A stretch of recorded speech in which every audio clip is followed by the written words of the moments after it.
Yo, what's up, everybody? Welcome to the stream. My name is Switch, and I have is that in the way? Is that, oh, it's not in the shot. Okay, yeah, whatever. Huh. Hi. So I have apparently hit like a point cap or something, which means we've got to do some shopping. We got to spend some of these points so we can make room for more points. I don't really know what that means exactly, but I think we're gonna find out together. So if you'll excuse me, still working on my soda from my dinner.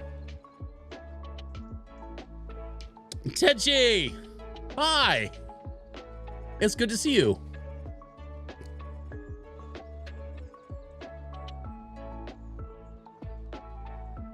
In-game capitalism, sort of. I mean, in as much as we work to earn things and then we spend the things that we earn on the stuff that we want, with which we decided we have worked for. Yeah, that. Anyway, we're since all y'all are here, Tenchi, Snowhole, good evening to you as well. Let's do some shopping. Let's start with the furniture catalog. There's got to be some furniture we don't have. Oh, there most certainly is some furniture we don't have. Oh, I could have bought the rustic shelving and spent all 2,000 of my points, but I didn't. Oh, that's a weird looking shelf. Gotta buy that. Whimsical rug, definitely that. Retro side table. Oh, this will be great for that retro couch that I've got. And actually, the future table and future side table, with the futuristic small, it will make a nice little sitting area out of that. It's whimsical, so it's got to be good. I mean, look at that shelf, though. I would rock that shelf in real life, even in pink. I mean, I would prefer it painted black myself because I'm that person. And actually, since we're talking about this, let me just address this really quickly, because I don't think I've ever actually talked about this. The reason why I wear black, like there's a bunch of reasons, but like the primary reason why I've adopted it as a stylistic choice is because I feel like black makes everything else stand out. So what I would do with a shelf like this is I would paint the whole thing completely black and then put multicolored books and stuff. And it makes the books look better. Because I don't need the shelf to look good. I want the shelf to make the books look better. The shelf, visually, the shelf is here to play a support role, you see, in my mind. Same thing with why I wear black t-shirts and black hats. Whatever is on said t-shirt or said hat is supposed to be the thing that stands out. Literally support. See, Tenchi, you get it. I thought you would understand. I'm so glad to see that you understand. Looks like something out of Day of the Tentacle game. We are going to so we bought some furniture. Oh, we got to buy some dumbbells, because why would we not buy dumbbells? That's insane. Of course we need to buy dumbbells. We got to spend some money. We got a little bit of money we can spend. Was that Prime Vista 1500? Prime Vista 2400? Let's buy that and all the attachments. Definitely. And then pretty soon we'll go to the Prime Vista 3000. But for now so we've upgraded to medium duty for the Prime Vista and the Urban X2.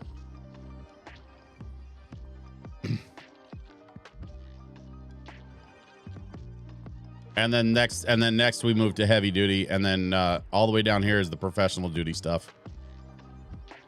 But okay, so we got the the upgraded the washers. Oh, here we go. We can spend some points on equipment.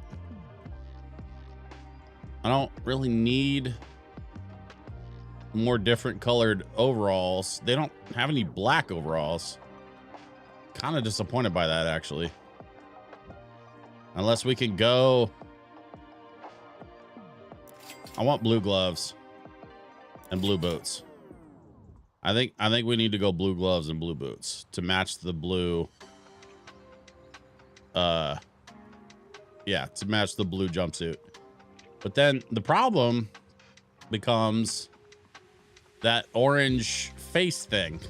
I don't think there's anything we can do about that, actually. So what about our vehicle? Oh, we could put flames on the van.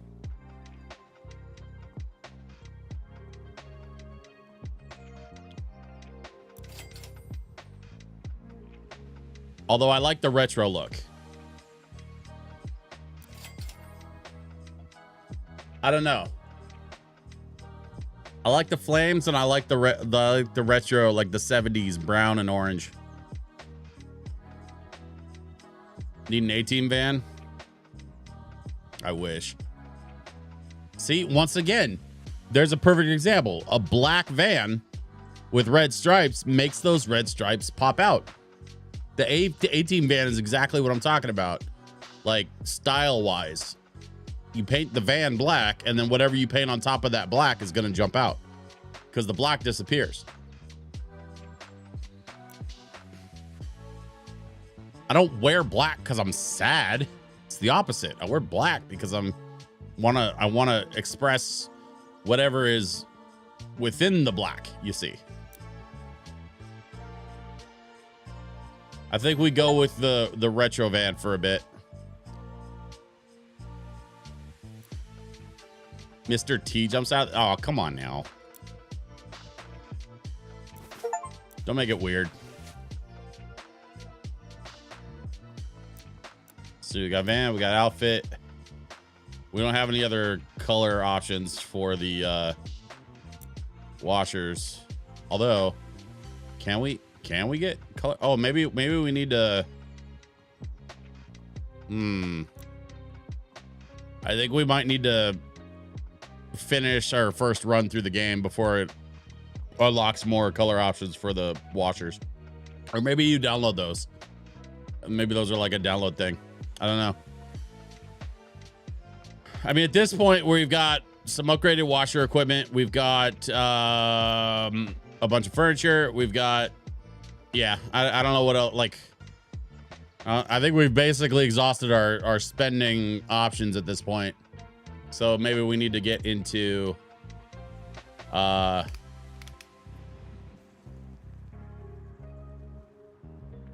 think maybe we need to get into some like proper washing. All right, so let's start washing. Okay, so I did finish the barn level. I meant to just kind of like push it along a little bit so we weren't going to spend the whole time doing the barn level, and then I ended up accidentally finishing the whole barn level. I really love this game. But that's fine because our next level is the stone circle at our national park in Power Falls. Great River National Park, Power Falls. The stone circle. So it's like our own local little like Stonehenge slash.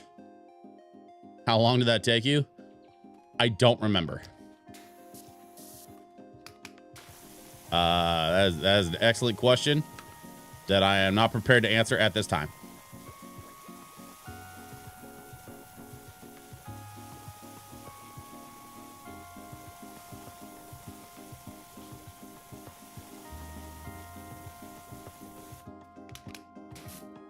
Wait, hold on.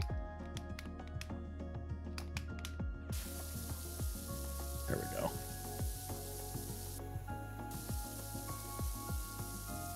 This looks like the same like reddish orange stone that the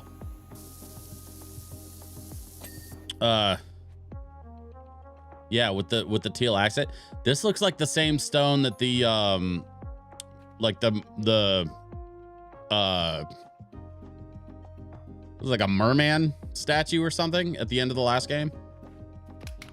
I don't remember.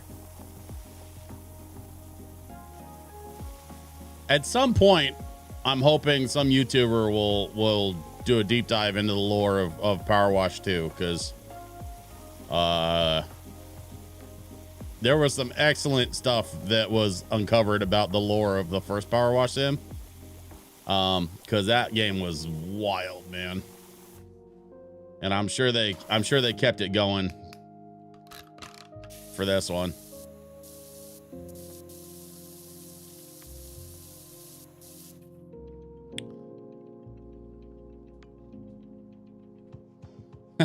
Watch all the archaeologists about pissed about ruining the artifact, right?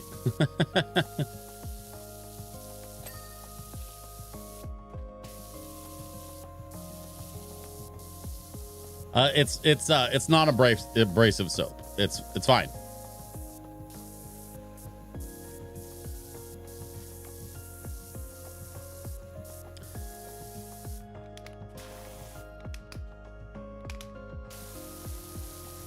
If a couple thousand years of natural weather haven't ruined it by now, a little bit of power washing is probably not going to hurt it. It belongs in a museum.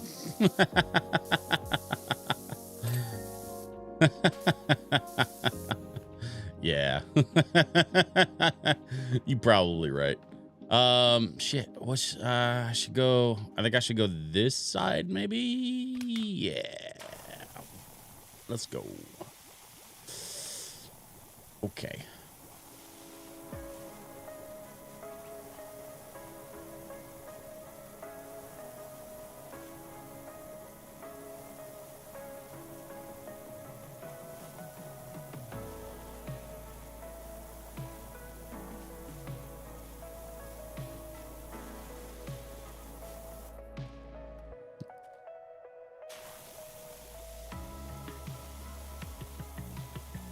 Tenchi, how are you, my friend? How goes the battle with teaching the music to the little ones?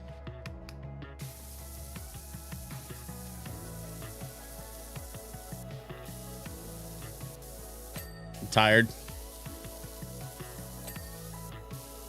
That tracks. I imagine like teaching young kids is just exhausting. I don't have a lot of experience with that myself. I'm not gonna say never, because I did a little bit of like sort of like kind of did a little bit of teaching when I was in the scouts and stuff, but like not professionally. I didn't do it like, you know, full time. And not for more than like a couple of days. So like, you know, being a full-time teacher of tiny children with that level of energy, it just sounds so exhausting to me. At 41 years old, I'm sitting here going just like, that sounds just exhausting thinking about it. Christmas program is 4 weeks away. Oh yeah. But just think, in 4 weeks, you can finally be done with it. At least until next year. Day off yesterday just made today feel like Monday again. Yeah, I think my wife's kind of struggling with something similar. Like, she took yesterday off, got a bunch of stuff done around the house, and then today she was back at work just in full, like, I'm busy, don't talk to me.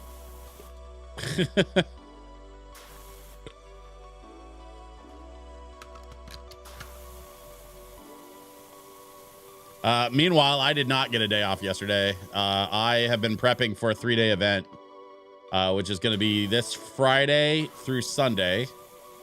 By the way, I've called this out before, but I'll just remind everybody, I will not be streaming this Friday, because I have said event. Until streaming replaces my primary income, I still need to DJ full time.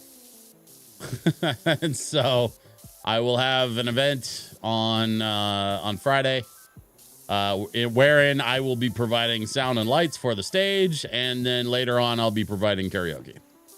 And that's fine. Actually,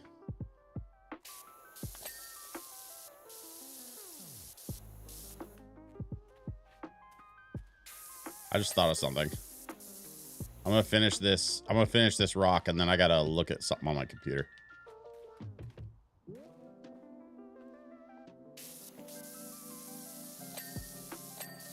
Okay, that should be about it for that one. And we will start back on this other side, but I need to take a quick second and look at a little something that does not concern anybody.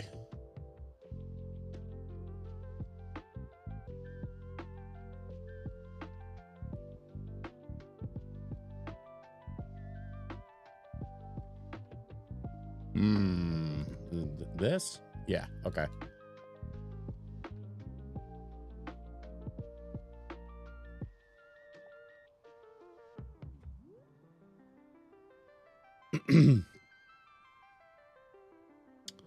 Oh, shoot. Okay.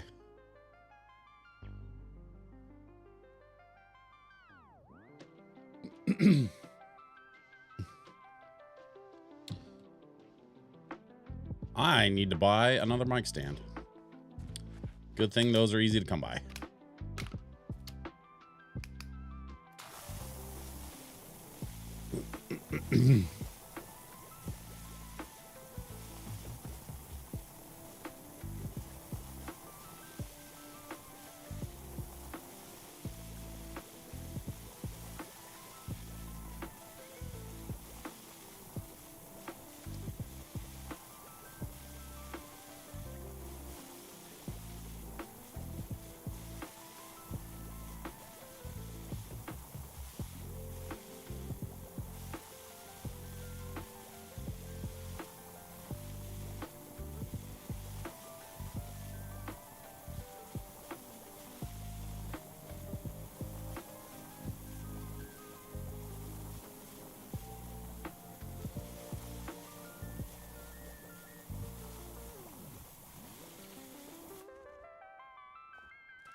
Aha. There we go.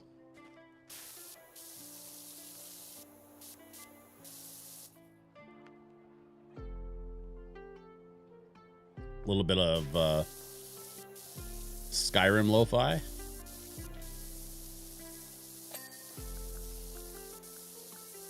Did they release a whole Skyrim album? Yeah, I think they did. I honestly can't remember. I don't think I have it. I should probably look into that.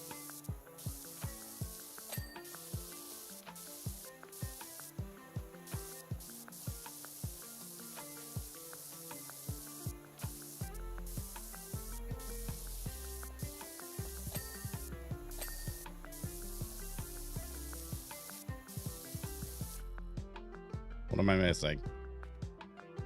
Did I get it all? Why do I feel like I'm missing a spot on here? No? No? Okay. Maybe not. Maybe I'm just making stuff up. I think we continue on with this here.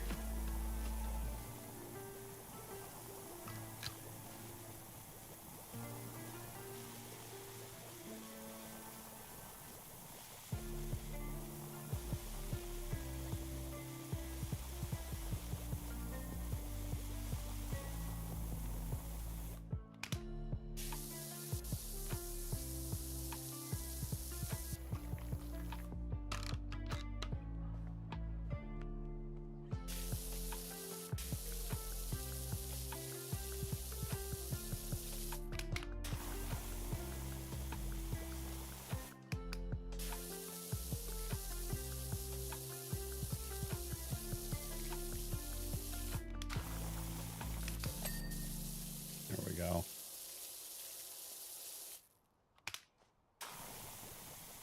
And then we just spray down the top. Let's finish this up real quick, and then we can get the sides from down below. There we go. Easy.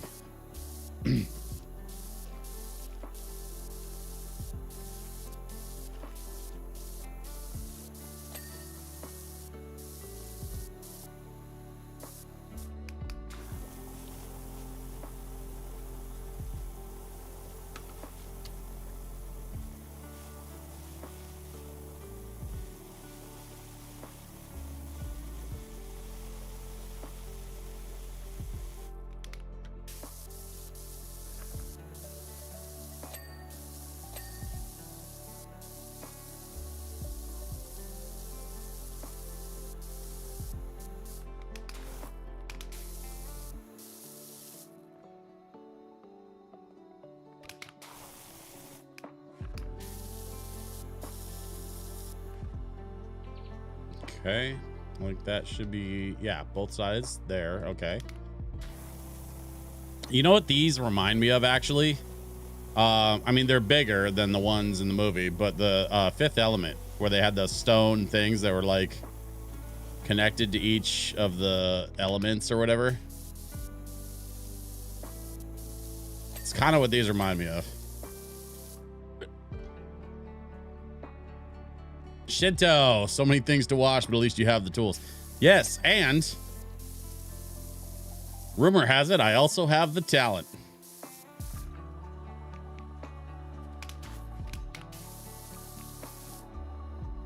I still need to watch that movie. Fifth Element's a pretty good one. It's a classic sci-fi flick. Worth a watch, I think.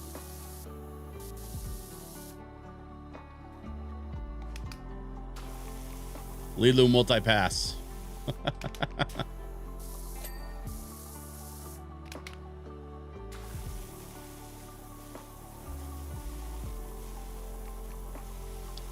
Yeah, Fifth Element was a weird one. That, you know, the fun thing about Fifth Element is it was like made back when like movies sometimes just tried weird fun stuff. We just don't see a lot of that anymore, where movies just try fun, weird stuff, you know? So much of Hollywood is built around like mitigating risk anymore that like nothing fun or creative or interesting comes out of it. Are you enjoying too so far? I am enjoying it quite a bit. I feel the same way about Powerwash Sim as I feel about a lot of other things of which I am a fan. And that is, it's a very straightforward philosophy, frankly. In the case of Star Wars, for example, a lot of people like to argue over whether a certain Star Wars is good or bad. My attitude is more Star Wars. I like Star Wars. Give me more Star Wars. That's always been my attitude as a fan. You don't like that Star Wars? Fine. There's a lot of other Star Wars that you get to like. I want all the Star Wars. Give me all of the Star Wars. So too do I feel about Powerwash Simulator. It's more Powerwash Simulator. And you know what's going to be great about the third one? It'll be even more Powerwash Simulator. I can't wait to see what the DLCs are for this game, because the DLCs for the first one were friggin' great. Like, I had a lot of ideas for DLCs they could have done with that first one, and I have a feeling that they are sitting on some fun collaborations and some fun ideas for this one. Because if the DLCs for this game are like half as good as they were in the first one, then there should be some really good stuff coming down the pipe. I don't even like SpongeBob like that, but I still played the hell out of that DLC. Like, I gotta, like, don't get me wrong, I don't have anything against SpongeBob. I think SpongeBob just kind of, like, I think I was just a little too old for SpongeBob. Like, I just missed it when it became like a big thing, you know? I was into video games and comic books and a whole lot of other stuff going on in the late 90s. Actually, I know when SpongeBob came out in the late 90s, I was already starting to get into like LAN parties and stuff. So like, I really wasn't watching TV like that because I was busy doing music things and learning how to do DJ things and learn how to do computer things. And there's just so much stuff was happening for me the late 90s and early 2000s, because that was right when I was like, I mean, shit, I turned 16 in the summer of 2000, right? So like that's right when I got a driver's license. And that's like SpongeBob came out, I think, I want to say 97 or 98, but like it really took off in the early 2000s. And by that point, I was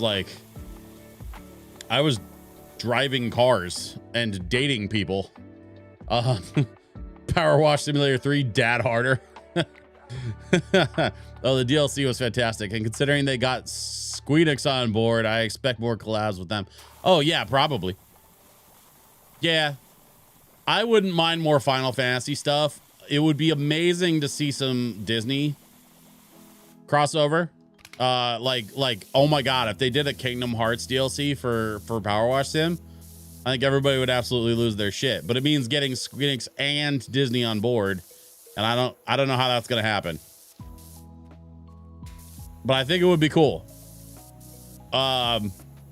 Even if they don't get Disney.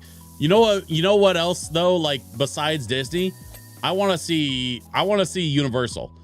And I'm talking about Universal Parks. Like I want to see Mario DLC. I want to see How to Train Your Dragon DLC. Like, can you imagine having to power wash like the Dragon's Cave? Or like or the little, like their little Viking village or whatever. I can't remember what they call it. Their little island. Actually, no. You know what? Screw all that. I want Power Wash Simulator levels that are literally theme parks. Like real life theme parks in real life, for real. Like I want to power wash the real Universal Studios and the real Disneyland. Or like a real like Six Flags or something, or Busch Gardens or a SeaWorld. Like where are those collabs? Who's asleep at the wheel in the marketing department? Come on. And I don't even want credit. You know what? I'm not even gonna like demand payment. You can have that one for free. Just give me the damn level so I can play it. That's all I want. Power Wash the Mall of America? Yes. Yes. Not even joking. Literally, yes. That's what I want. I want Power Wash real malls and Power Wash real Disney and like the theme parks. I want to Power Wash Disneyland Anaheim.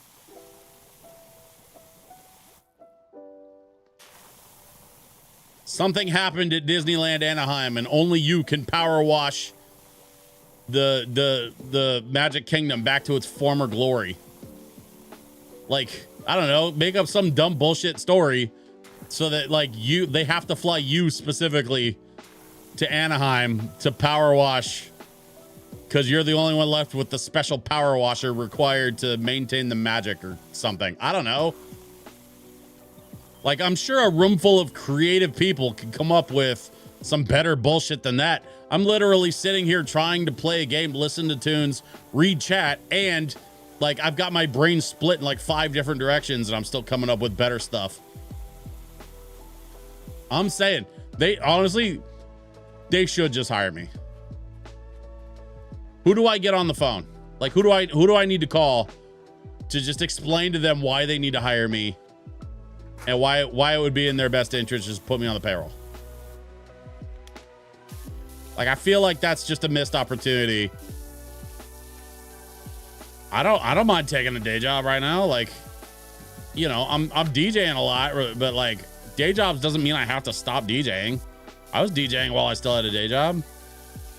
It just means shifting my priorities and my schedule during the week. DJing mostly happens on the weekends anyway. I mean, shit. I'm a nerd. I would want Power Wash New York Stock Exchange. They had the carnival, and since Disneyland is now heading to Fortnite, that may be on the way at some point. Well, so here's the thing though. Is Power Wash Simulator an Epic property or did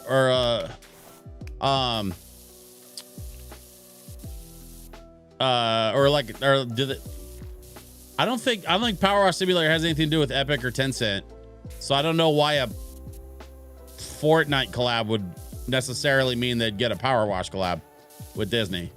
In fact, since Disney's invested in Epic and Tencent, like that might be the reason why they get to have all the cool Disney crossover stuff, and they might not be down for a collab with Powerwash Sim just because they're smaller.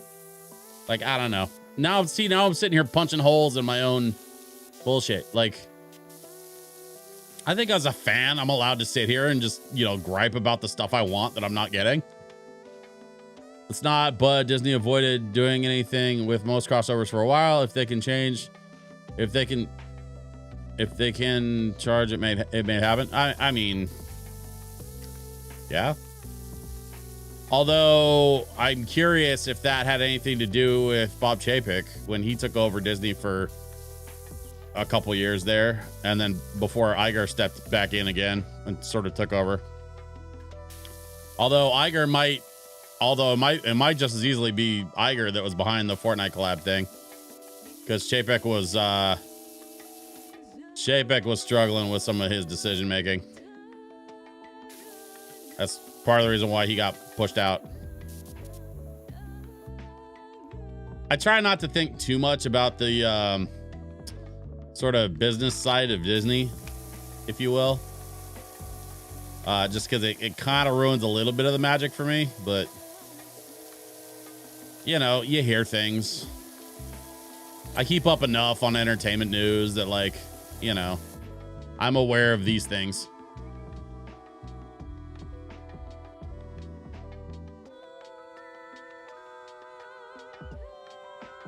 Powerwash Kennedy Space Center. See, this is what I'm talking about. That is an excellent idea. I want to power wash the Kennedy Space Center with a shuttle on the launch pad, and then as soon as I'm done power washing and it does job complete, it triggers an animation of a space launch where the shuttle takes off as soon as I get that job complete animation, or the job complete, like the trigger thing at the end of the you know, you guys know what I'm talking about.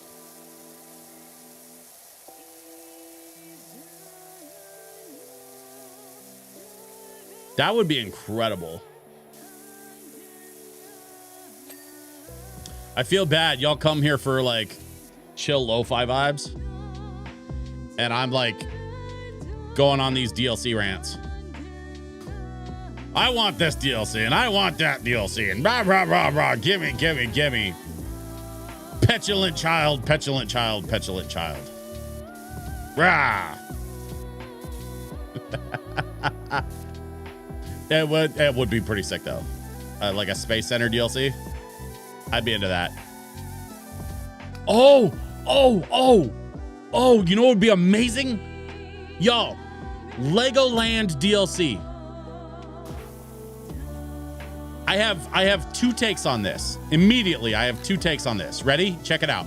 One, Legoland just as a theme park. Like just give me the Legoland park and cover it in smudges and dirt and grime, and let me power wash the Legoland park. Like, that's thing number one. But thing number two, instead of like Legoland proper, what if we did like a Honey I Shrunk the Kids kind of thing, where we get shrunk down real small in a special machine and we have to power wash Lego sets?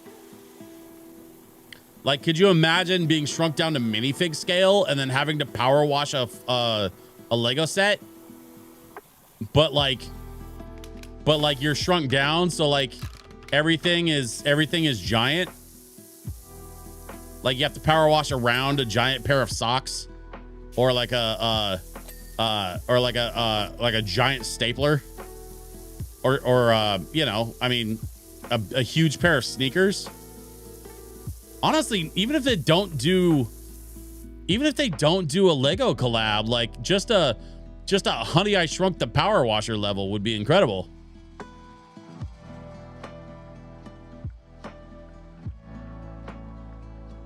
The Real Giro Survival says you missed Stardew Valley, the farm, the town, Penny. Well, I mean, I married Abigail. I don't necessarily miss Stardew Valley. I'm just taking a break from it while I do some Power Wash because I love the Power Wash series. I'm actually waiting because I don't want to. I'm not deleting any of my Power Wash or sorry, my Stardew stuff. I'm not deleting any Stardew stuff because I'm waiting for the 1.7 update. And when that 1.7 update releases, I want to come right back to my farm where I left it. I've been sort of slowly playing it off camera a little bit just to kind of keep up on some things with Stardew. So we can go back to Stardew at some point. Honestly, at any time we can go back to Stardew. That's not even that big a deal. But right now I wanted to change it up just because I played Stardew almost exclusively for a few months. And as a matter of fact, the Real Gear Up Survival, thank you for reminding me. I wanted to mention this on stream. I have another game that my wife turned me on to that looks pretty fun. I can't remember what it's called, but you like pick up leaves. It's a new game that came out, and we bought it, and I was gonna try that out next week. So probably next Wednesday, we're gonna change it up again just for the one day. I guess it's a pretty short game, so we'll change it up for like just one day and then go back to Power Wash. But I want to try this new game that my wife introduced me to because it looks pretty fun, and more importantly, it looks very chill. It's going to be exactly the kind of thing that we want to do for a lo-fi stream.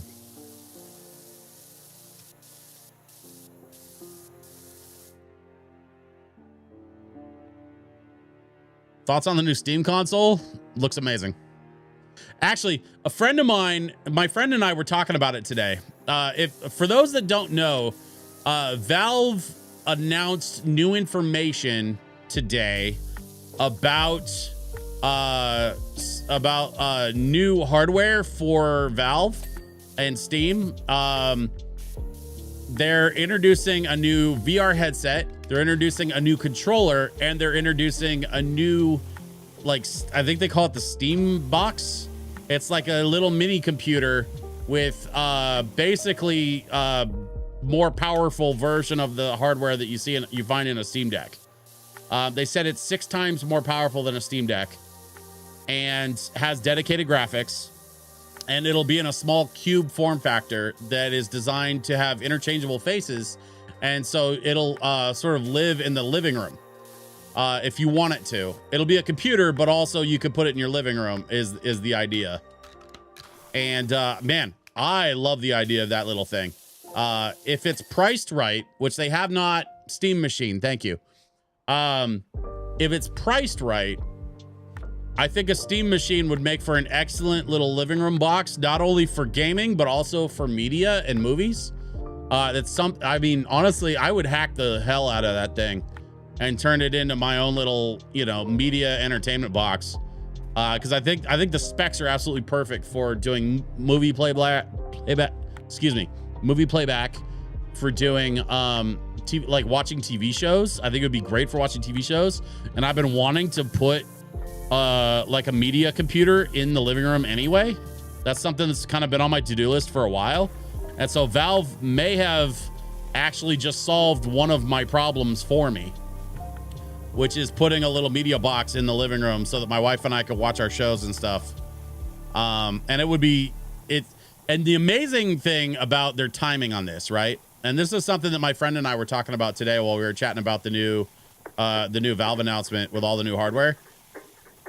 It's coming kind of at a time when like people are getting sick of streaming subscriptions, and more people are moving away from streaming subscriptions and going back to either piracy or Plex servers or media servers, like their own home media servers, or even physical media. There's a lot of folks that I know that are kind of getting back into physical media because they're just sick of paying for streaming stuff all the time. And if you're gonna pay for it, you might as well own it, And so that's kind of been the direction I think that a lot of folks are going, and so that sort of further makes the timing of the Valve stuff that they announced today even more interesting. Pedicabo Ego Voss. That's why I sail the seven seas. First of all, Pedicabo, welcome. It's good to see you, my friend. I hope you're doing well. I was actually thinking about you all day today as one of my Steam Deck owning friends. I was thinking about you today during when Valve announced all that new Steam OS stuff. Have you gone back to the newly released gaming store that you appeared at? Real Hero of Survival, thank you for asking. No, I haven't been able to get back there yet because I've been super busy. I've actually been working on getting ready for a big 3-day event that I've got coming up this weekend. I had an event last weekend. I basically have been busy every week since I did the double jump grand opening. And so I want to go back to double jump. And once I get kind of on the other side of this next event that I'm doing this weekend, I'll have basically a week off. And then before I go right back to doing another event, I have events with the exception of next week. I'll have events all the way up to mid-December. So it's really, it's one of those where like, I want to go back to double jump. They're right up the street from my house. Like I live in that neighborhood kind of.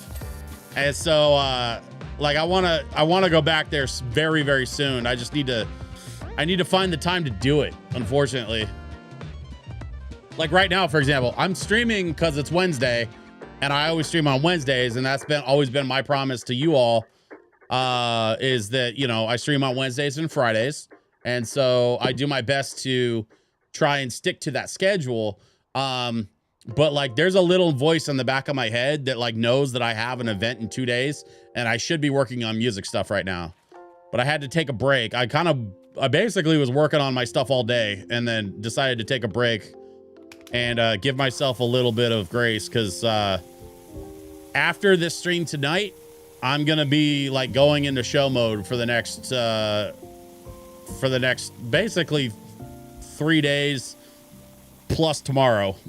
So I'm gonna be basically tied up till Monday, and then Monday I'm gonna sleep all day because that's usually how that goes. It'll take a lot to get me out of bed on Monday.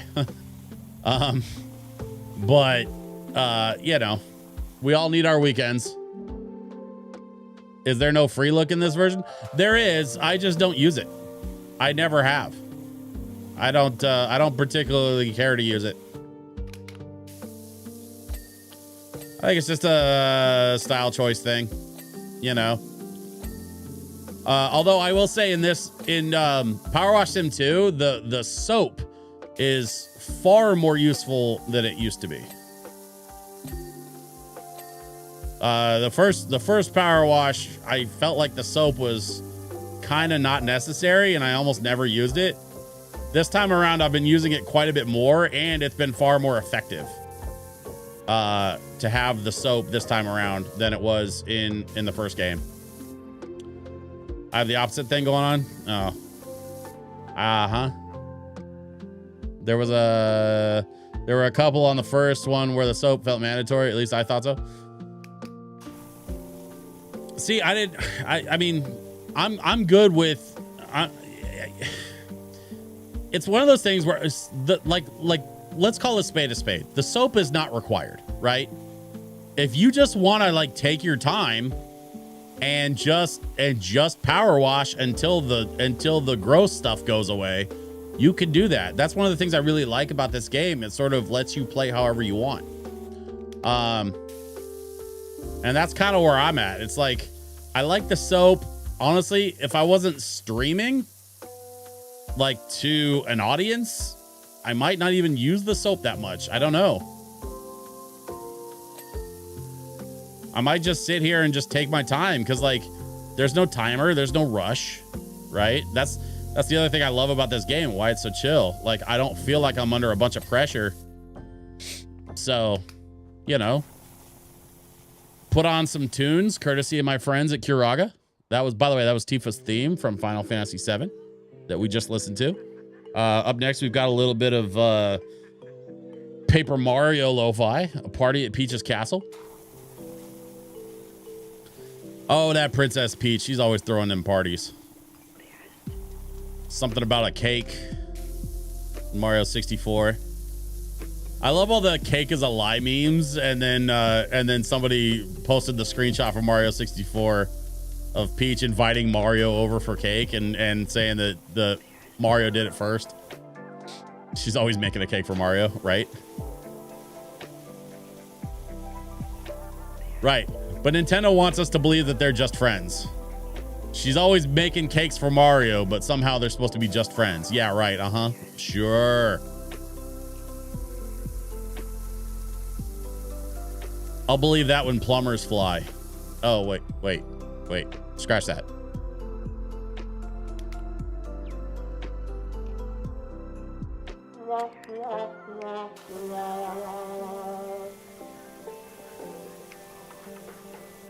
What? A woman in a squat man shaped thing can't just be friends and eat cake?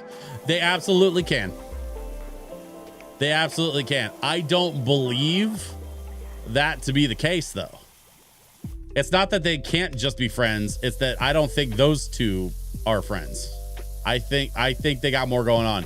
Or if they don't have more going on, they're lying to themselves about it. Because, I mean, that's certainly a thing that happens. What romantic comedy doesn't start out with the girl hating the guy and then the two of them denying their feelings for each other? I mean, that's the oldest formula in Hollywood. Friends plus.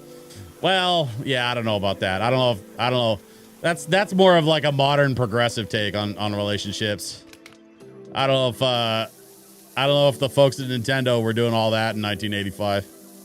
84? Technically, I think Mario came out in 84. It only came out in 85 in the States.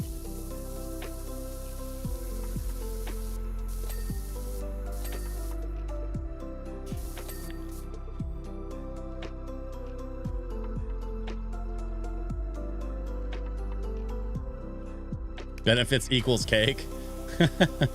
I like the idea of friends with benefits, but it's the PG version of friends with benefits, where benefits literally just means baked goods and not a euphemism for baked goods. I mean literal baked goods. That's pretty good.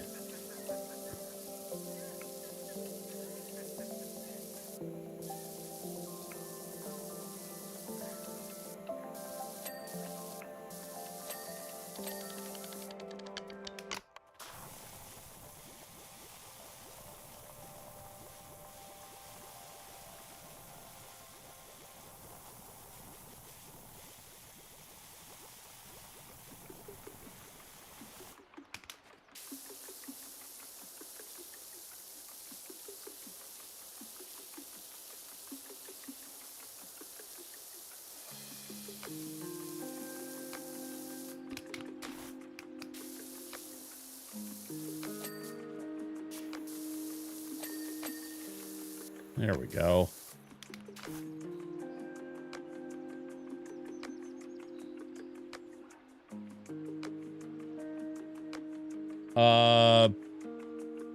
Sorry. I went to read the screen and my eyes couldn't focus on the words. I want you to know I'm being a good boy right now and not doing what my degenerate sense of humor demands. I deserve points. You get all the points, buddy.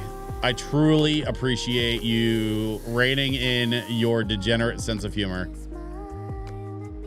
and respecting the folks that are in the chat. We're keeping it chill vibes and lo-fi and power washing. This is supposed to be the anti-anxiety stream. The anti-anxiety stream in which I yell at the camera about the DLCs that I want for Powerwash Sim 2.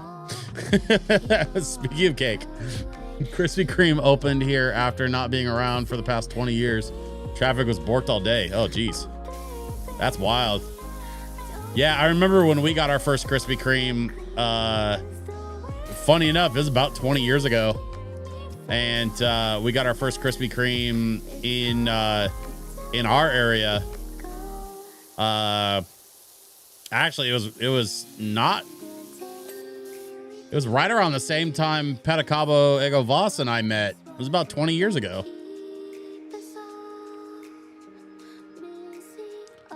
Yes. Pedicabo, yes, that one. The one, yeah, the one that's by the Winco.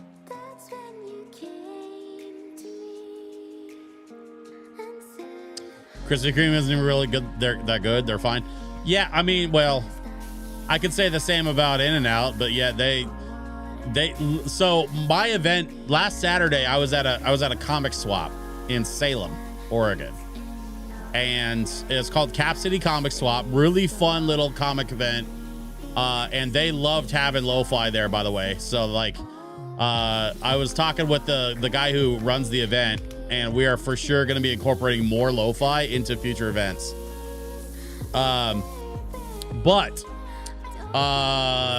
yes. So the one, the In-N-Out, excuse me, the In-N-Out that was like down there in Salem. My wife and I were kind of looking for like dinner options because we were getting out of there.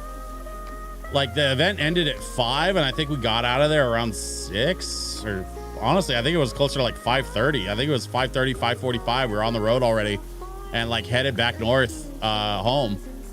And so we were thinking about maybe swinging through the In-N-Out down there in Salem because it was like not too far away from where we were for the event, right? And she goes and looks at like, I guess it was like their website or something, or maybe she looked it up on Google Maps. Something that she was looking at said that there was going to be an hour wait for a cheeseburger at In-N-Out in Salem. And they've been open for a year, almost. Like, I think just shy of a year. That In-N-Out's been there for a while now. More than 6 months. Like, I'm fairly convinced that In-N-Out has been there for more than 6 months.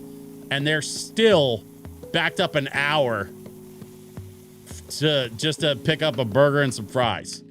Like, it is wild that people are going that crazy over In-N-Out. And In-N-Out's like fine. Like, In-N-Out's a good burger. It's nothing against In-N-Out themselves, but it's fast food. It is still a fast food burger. Like, it is not God's gift to burgers. It's just pretty good fast food. I like Chick-fil-A. Might have given it a shot, but there's always lines. Yeah, I don't like Chick-fil-A for a whole bunch of reasons. I'm a big fan of Popeyes. Partly because Popeyes does a better job of seasoning their chicken, in my opinion.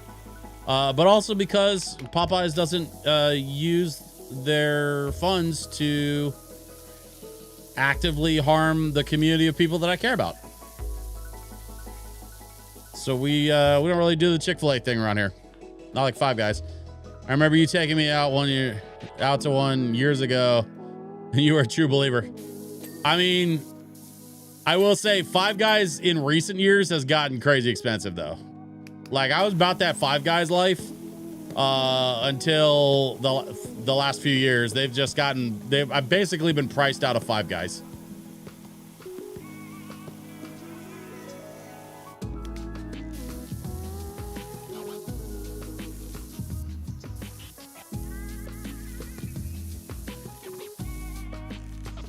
Depending on the time, that tracks for In-N-Out. The one in my hometown at around 8 p.m. That is about the wait time for the drive-through, which goes down to the stoplight over a block away, and that it's been around for at least 20 plus years. We'll be eating sawdust in a decade at the rate prices are going. I mean, some of us can't even afford sawdust, but yeah, I don't want to get into politics. I have kind of a strict no politics rule, so I think we'll just move on. I am thoroughly enjoying this new Powerwash game though. And I want to give a big shout out to the folks watching over on YouTube as well. Thank you for watching and hanging out. I appreciate you all. I know I'm chatting quite a bit with the folks on Twitch. But I am streaming on both Twitch and YouTube tonight.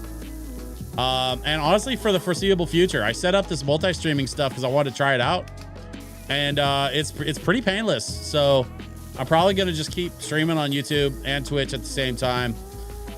Twitch, Twitch is fine. It kind of is what it is. I don't love it. but it never hurts to have other options. You know what I'm saying?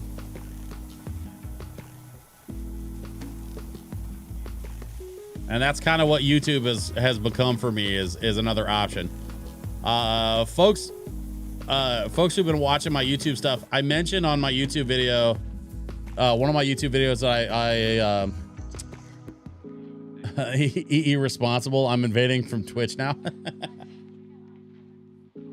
I know who that is. That's Pedicabo, but on YouTube. But yeah, so the folks that have watched my YouTube channel, especially like as of recently, I know I said I was going to make more YouTube videos, and I absolutely am. I've shot some stuff. I have some videos that are coming, but I had to press pause on my YouTube production because I've been so busy with my event stuff that I actually haven't had time to work on any of my video stuff, which I guess is kind of a good problem to have. But I've got this one particular project that I need to finish. And as soon as I finish this one specific project, then I should be able to get back to making videos.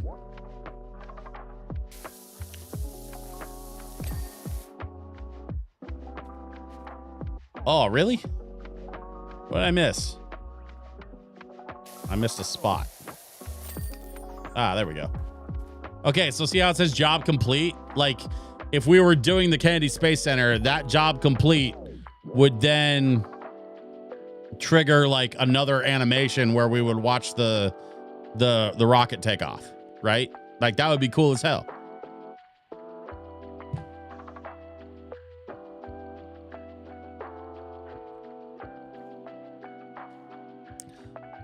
Pedicabo, I've barely met him. Rough spot to be at. Yeah.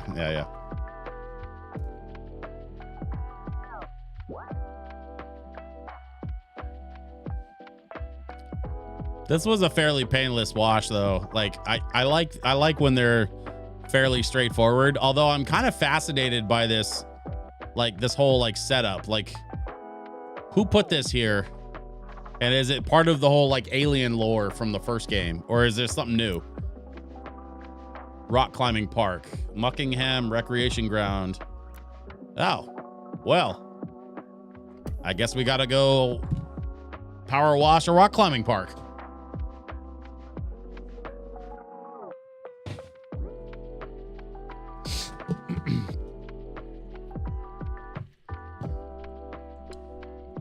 So what's new from the first game? Well, this, for example, is new from the first game.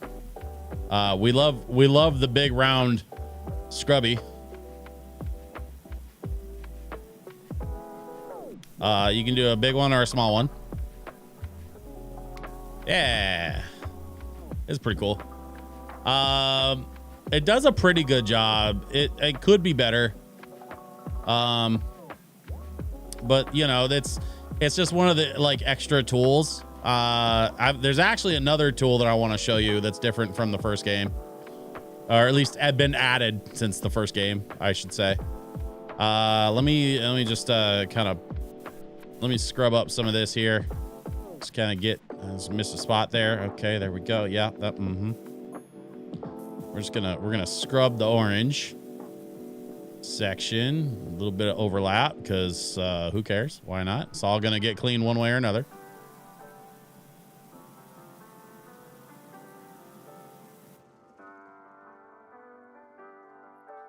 Maybe upgradable. This one isn't. This one's kind of its own thing, which honestly I feel like might be a little bit of a missed opportunity on the part of the designers, but you know, who knows what the story is there. Maybe they kind of added it last minute. Hard to say.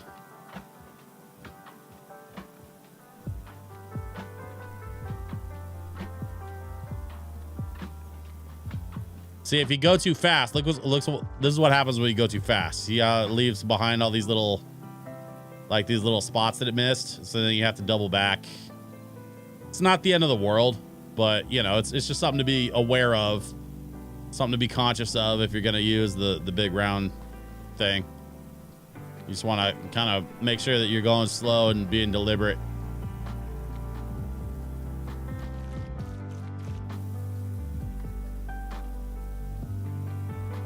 Anyway, so there's the round scrubby part, right? That's a new tool. There's actually another new tool. It's not a washer tool. It's they've expanded on the ladders and the scaffolding. So you got the ladders, right? Those were in the first one. You got this is a new kind of ladder, A-frame ladder, right? But then you got one of these. Check it out. I can actually go up here and I can even raise the scissor lift.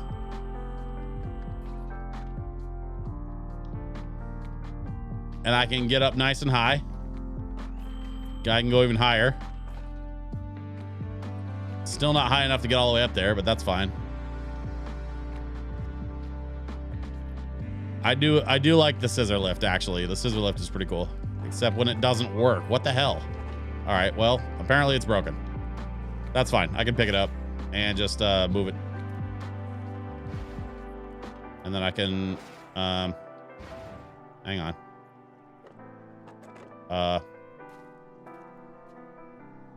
Can I not lower it?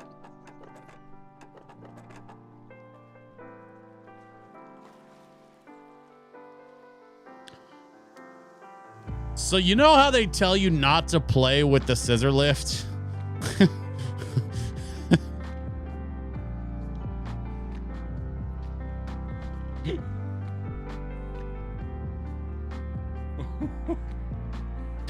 Kids, this is why you're not supposed to play with the scissor lift when you see them at job sites. They're not toys. And sometimes they break. If I pick it up, it's supposed to collapse back down, but it's not. I think the game actually is glitching.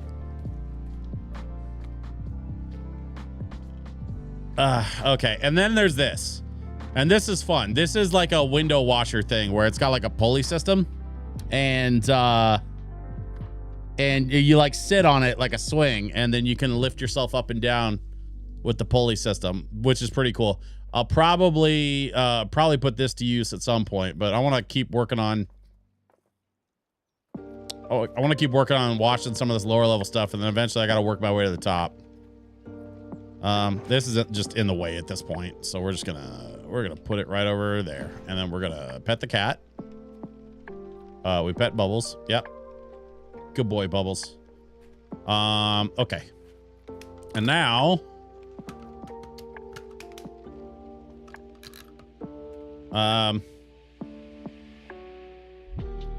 Well, we started kind of over here, so I guess we'll keep going over here.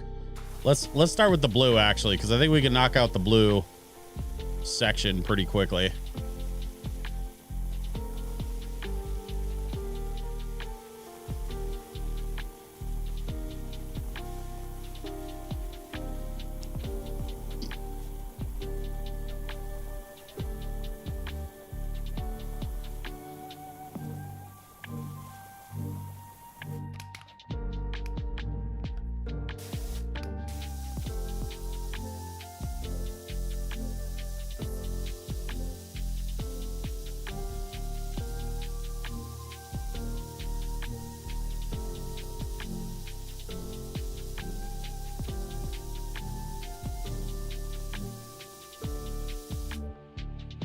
Does soap last longer? That was my big complaint about in the first. Yes, absolutely it does. It's not indefinite. There is still like kind of a limit to how much you can use, but it's quite a bit more than before, and it self-replenishes. So like that thing from the first game where you would like run out of soap and then you had to buy more soap. You don't have to buy soap in this one like you did in the first one. That's not really how it works. Which is honestly kind of addresses my biggest complaint about the soap. Which, you know, I understand it being a finite resource. That's, you know, it is what it is. But having to pay for it and like buy it every time or whatever, just really kind of takes you out of the game. A little too much realism, if you ask me. So I'm glad that they kind of did away with that. And now you don't have to pay for it every time. It just sort of self-replenishes. Like that's part of what makes it so much more useful in this game and less of a hindrance. I think they know too. Like I think they had it they were kind of tracking like how much people were using each tool and stuff, so that they would know where to sort of apply some of the changes for future iterations. You could buy the store out too. Yeah. So the way that they approach the soap this time around is much better in my opinion. And you know, like there's other stuff too. Like you have a home base, and you can load that home base full of furniture. In fact, we bought a bunch of new furniture. We probably should go after we get through this rock climbing wall. We should probably get back to the home base and do some stuff with that new furniture we bought.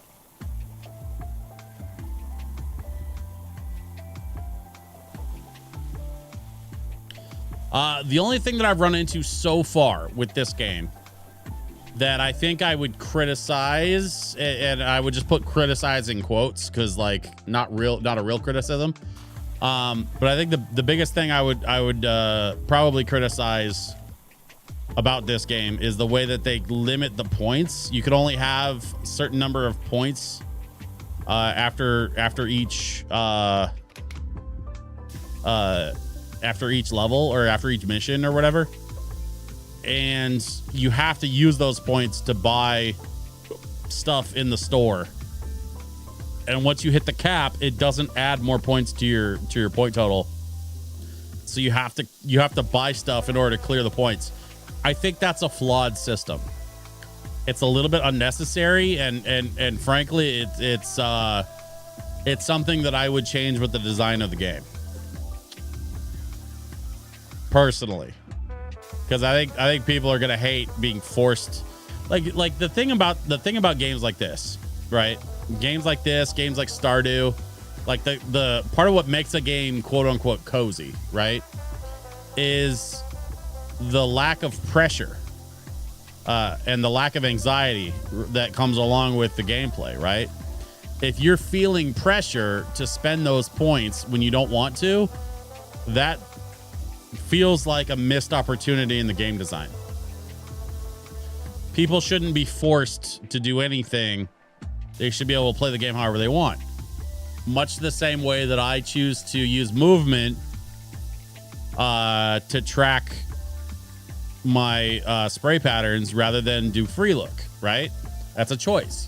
If you're somebody who uses free look to spray stuff in Powerwash Sim, that's valid. You can do that.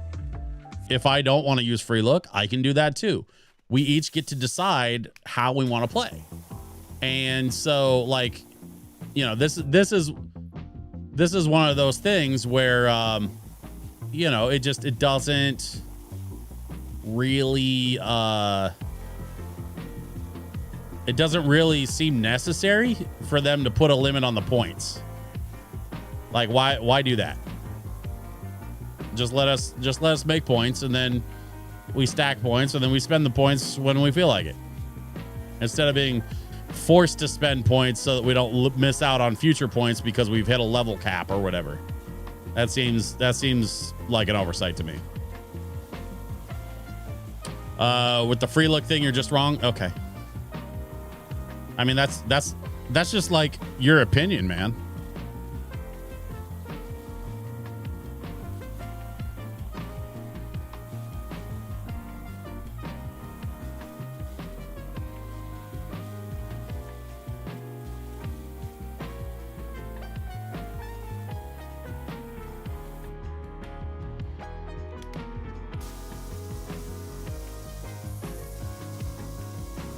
Man, I love this whole album. This whole Mario 64 album is so damn good. The piano player on this album is insanely talented. And we're friends on Facebook. So when I posted some shots that my wife took from the event last Saturday, I think, actually, I don't even think it was Facebook. I think it was on Instagram. He's like, hey, I see Mario 64 in there. I'm like, hell yeah, I keep it in rotation. Because he was looking at my shelf full of records because I was selling records.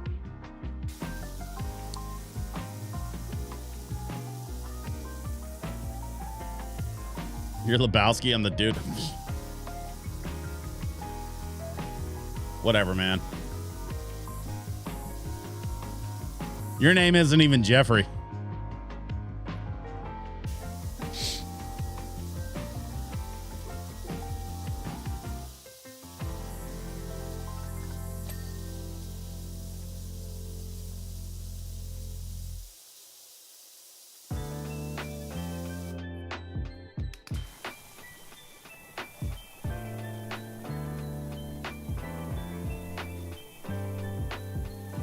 You know what's weird is how much that movie is relevant in 2025. It is weird to me how much of that movie is still relevant, like, now. Like, I know it's kind of a period piece and it's set in a certain time, and there's certain things about it that, like, sort of indicate the time period in which it takes place or whatever, but, like, man,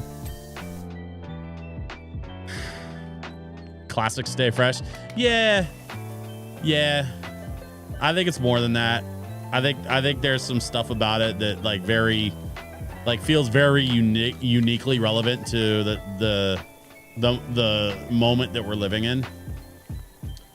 I'll also say, Big Lebowski is not the only example I can think of where it feels unusually relevant to the moment.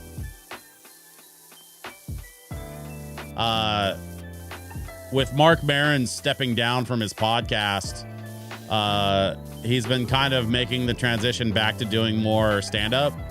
And so some of his old stand-up stuff has been coming out, and a lot of what he's been saying since the 80s just is still relevant today. You know, it's almost like he and Carlin were trying to warn us.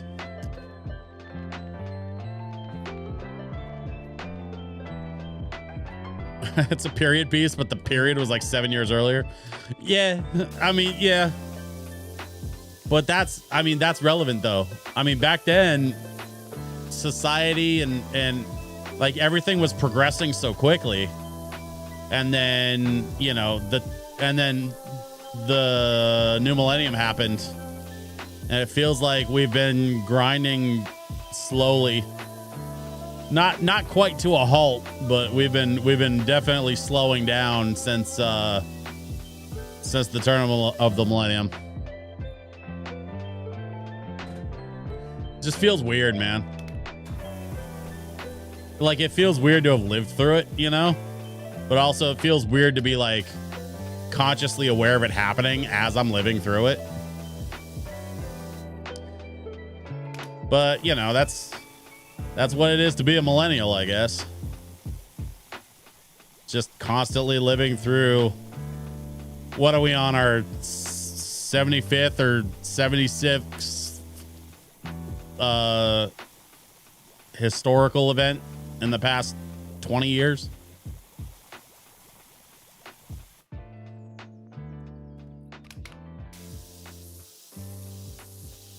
Honestly, I'm kind of tired of living through history. I really just want like give me just a year where something historic doesn't happen, please.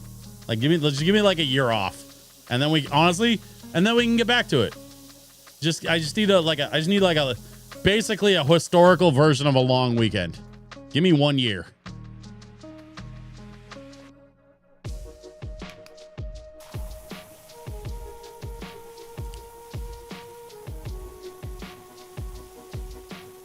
Yes, you are correct about that. I also remember those things.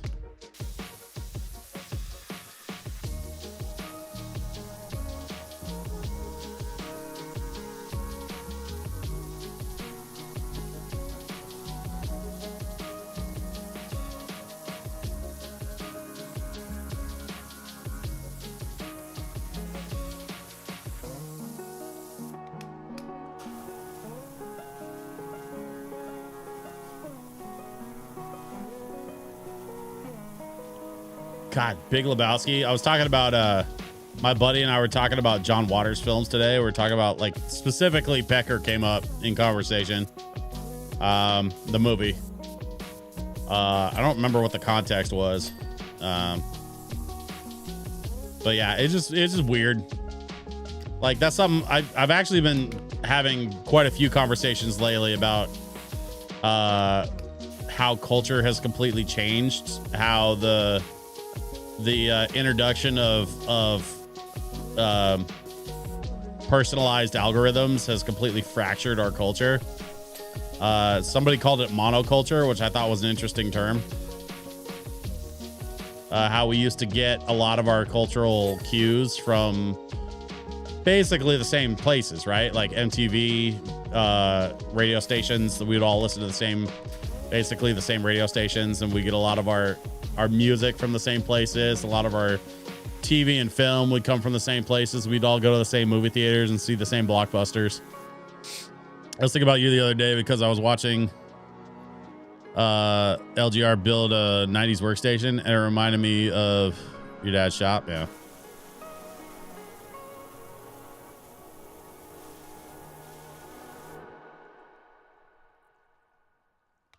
There was more trust in the adults in the room. I mean, I'd like to think there was. I couldn't say for sure. That's the problem that I think a lot of us kind of in our generation run into is like, it's hard to tell sometimes if it was a different time. Like how do I put this? I've always had trust issues with the adults in the room, always. But I am also aware enough at my age to know that like that trust was not always founded in a place of like authenticity. Like sometimes I didn't trust the adults in the room just because I was a kid and I didn't know better. And sometimes I didn't trust the adults in the room because of reasons, like because they gave me a reason not to trust them, you know?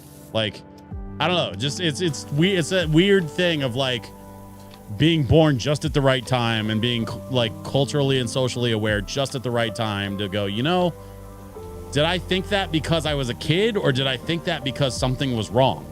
Or did I think that because insert third reason? You know what I mean? It's kind of weird. It's just, I don't know. It feels weird to be an adult now. And to still be into video games and still be into comic books and still be into Lego.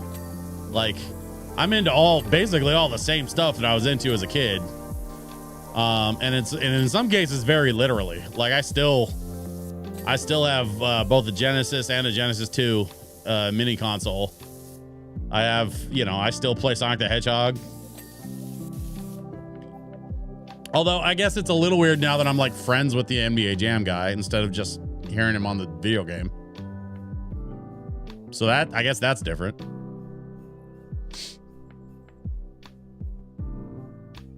Cronkite is the one my Boomer family reference. Well, yeah, but as you well know, I know you know because you had largely the same training that I had. Cronkite is from an era when news media was, subsidized and held to a different set of standards because of those subsidies.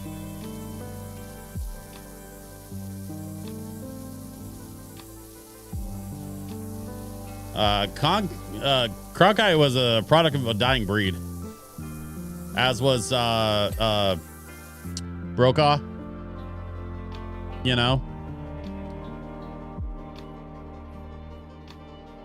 Adults calling that stuff childish was more about their lack of imagination. Yeah, well, yes, and I think they couldn't identify with it because a lot of that, I think, is a product of how we were raised in the 80s and 90s versus how they were raised in the 50s, 60s, and 70s. What was different in the 80s? Well, advertising was different. Marketing strategies were different. We were, as kids, they decided it was in the 80s that it was okay to market directly to us. And so, I'm not a therapist, and I don't play one on TV, but if I had to venture an educated guess, I would say that probably had something to do with why our generation is more interested in the things that we enjoyed as a kid than previous generations. I think a lot of it has to do with the cultural environment in which you were raised. Combine that with, you know, living in a time when both parents had to work. You know, the rise of the latchkey kids with Gen X and the early millennials. I was a latchkey kid. I mean, shit. I remember being 10 years old and riding my bike home from elementary school and having to let myself in. I had a key to my house at 10 years old. Like, who in the hell thought in their right mind that that was a good idea? You know what I mean? But that's how it was in the 90s.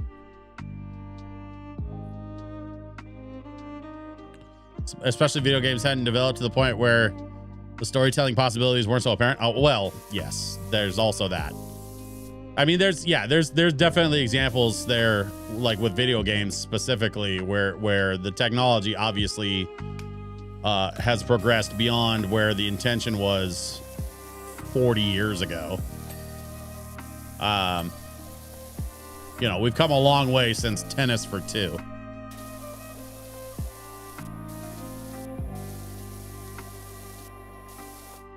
You should change the stream title to Old Man Rants About the Old Days. Nah, I'm not gonna do that. Because here's the thing. I'm not really ranting about the old days. Like I can rant. You know it's better than most that I can rant about some shit. This isn't me ranting. This is me just sort of musing as I'm enjoying some lo-fi and power washing some stuff.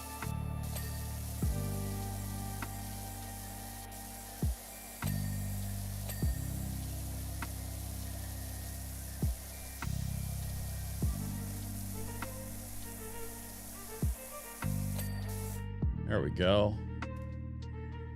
We got some progress here. We need to wash this though. Do we need soap for this? No, we really don't. I'm just gonna, there we go. Okay, so we got those. I think we just keep working our way around in a circle.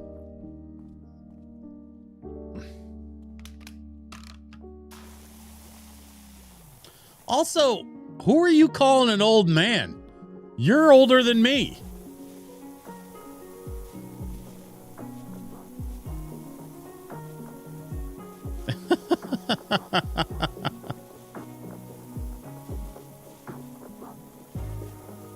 I'm pretty sure you've got a year or two on me, sir.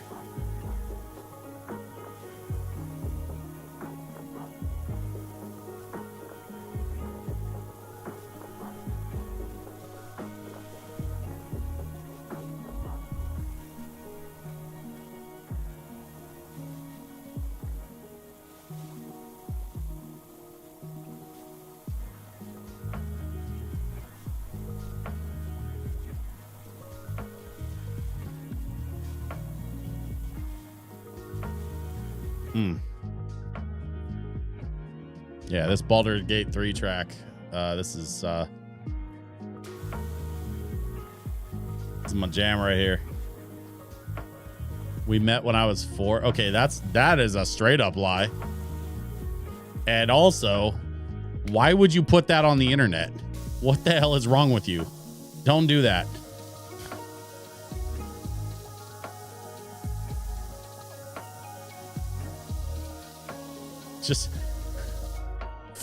Just for the record, I was not hanging out with him when he was 4 years old. I didn't know him back then. And also, I don't hang out with 4-year-olds.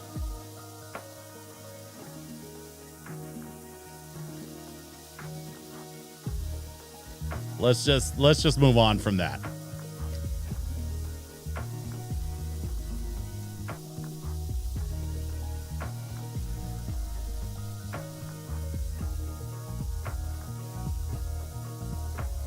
You made it weird, not me. I think you made it weird when you started lying about your age, sir.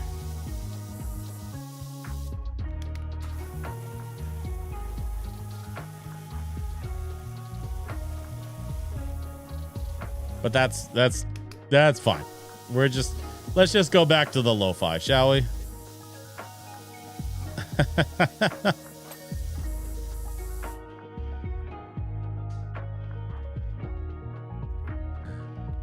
Shout out to the folks that are still watching this. Even though my old college buddy is in the chat screwing with me.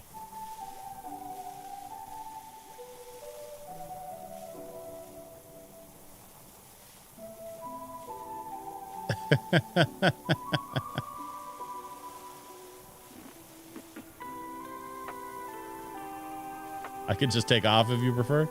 Nah, I like having you around.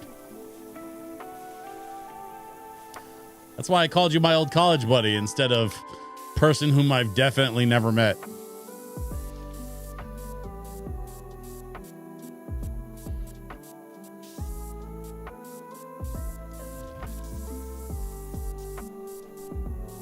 And honestly, man, if this is what it takes for us to get to hang out a little bit, I don't mind it. I don't get to see a lot of folks these days, which is kind of a bummer.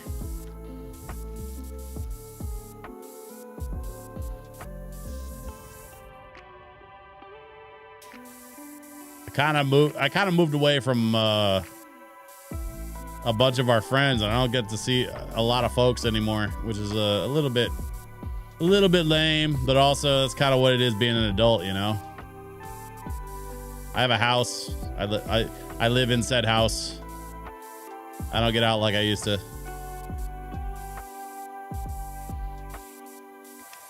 I don't know. That might change. In some ways, I still feel a little bit like I'm in pandemic mode, even though like we're kind of past the pandemic at this point.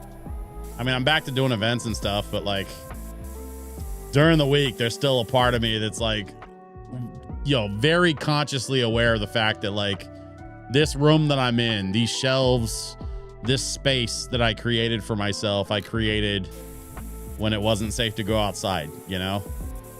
And so it feels a little weird, but nothing I can't handle. Let's get some soap on these trees. See if I can finish this up.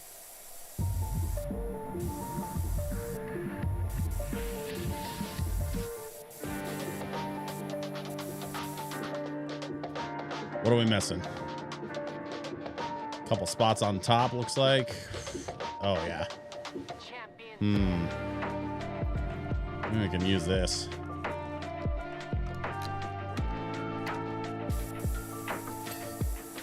There's palm leaf. Let's see, there's that one.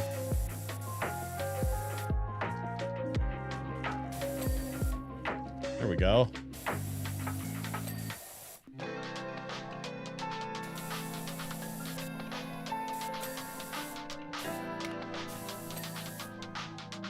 Aha! Oh, nope, I missed one.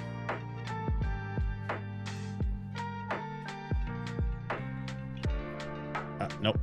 Wait a minute. Let's try this again. Okay. Here, and then this right here. There we go. Okay. Yeah, I doubt it would be terribly different if you move back. I've been in a slump in my gaming lately. Nothing much is grabbing my interest.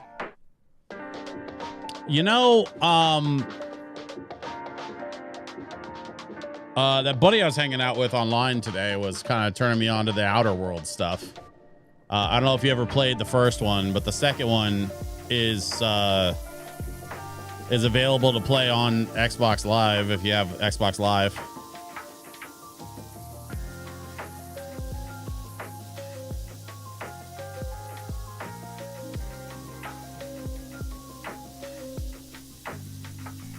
I was playing modded Fallout 4, but I hear Todd Dunn screwed that up. Yeah, well, yeah.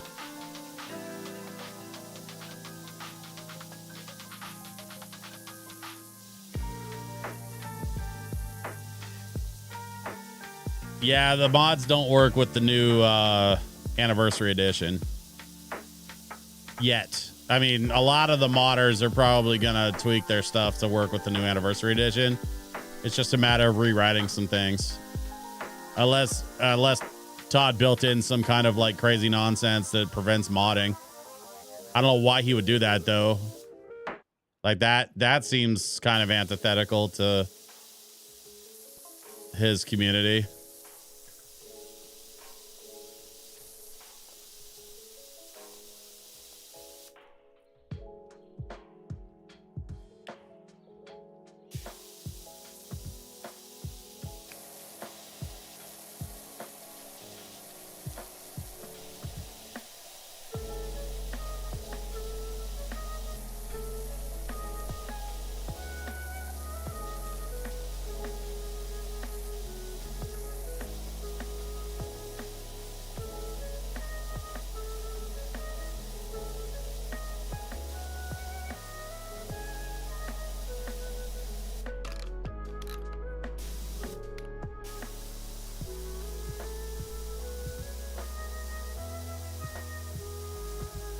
There we go. Look at this.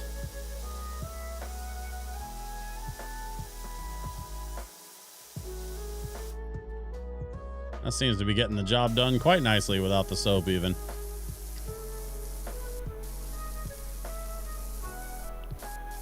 Maybe I was just using the wrong washer. I just upgraded this one. This is the 2XL or the 2, you know, whatever.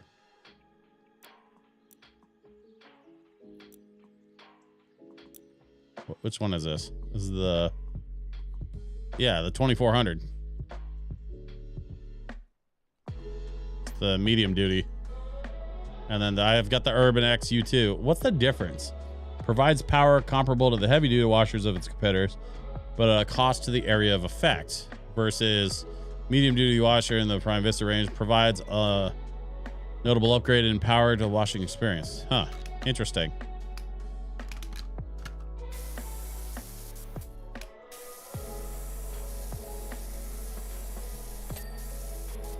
Maybe that's my problem. I'm just using the wrong washer. I mean, this seems like it's getting the job done just fine.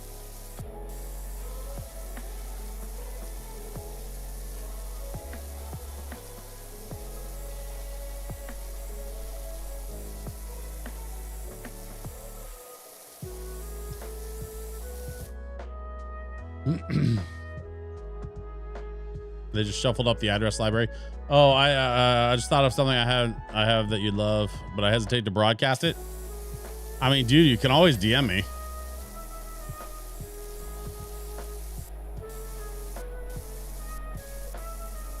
I'm pretty sure you have like all my social media stuff. Or you can text me actually, because I'm pretty sure you have my phone number too.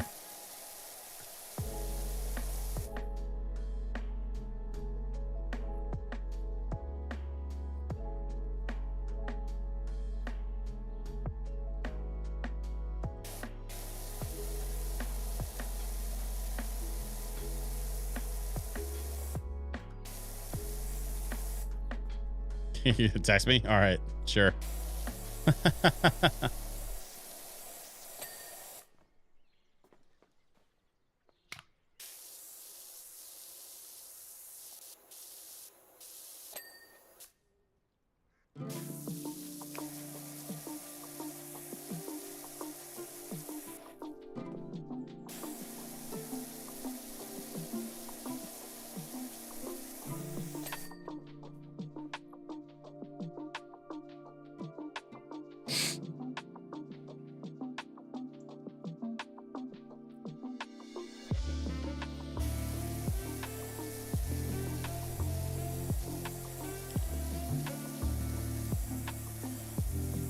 Ares Island from Sonic Frontiers. So interestingly, I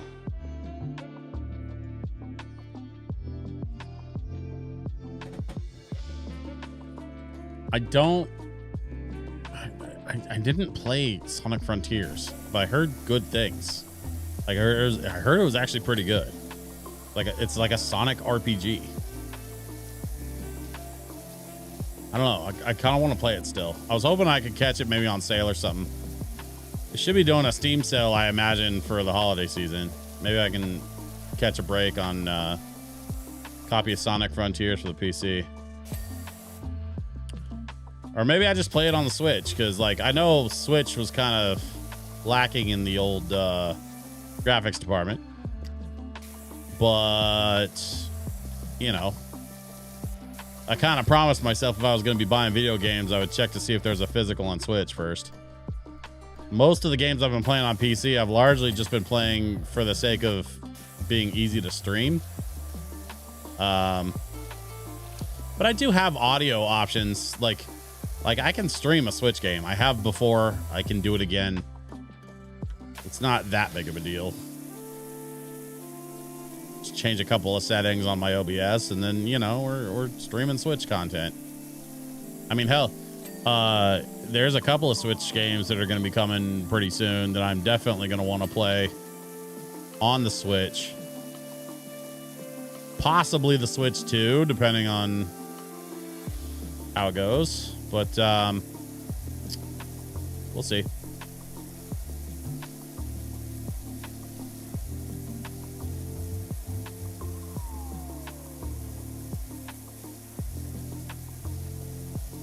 I had been planning to buy a laptop, but as I learned today, a laptop might not be as desperately necessary as I thought. I don't know. We're gonna kind of see how that works out.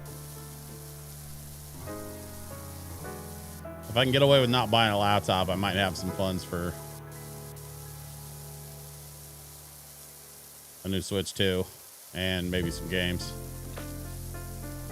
It would be nice to be able to jump into making Switch 2 content this early in the life cycle, because I for sure want to make some content on YouTube around the Switch 2. I don't know.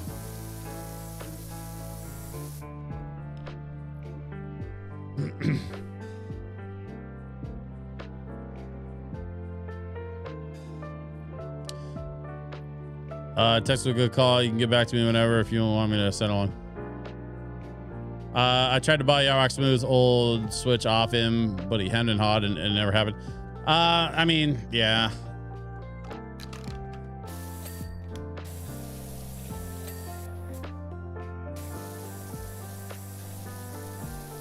Yarrock Smooth's kind of been going through some stuff this year, though, so I'd give him a break. It's been a weird year for him. Not all bad. I mean, there's been some good stuff too. It's just definitely just a weird year. Oh, this is a few years ago. Well,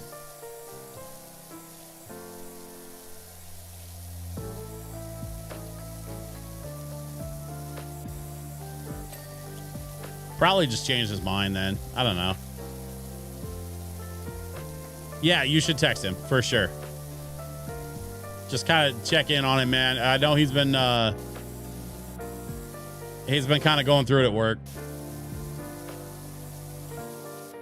I don't want to say much more than that just because it's kind of his business, but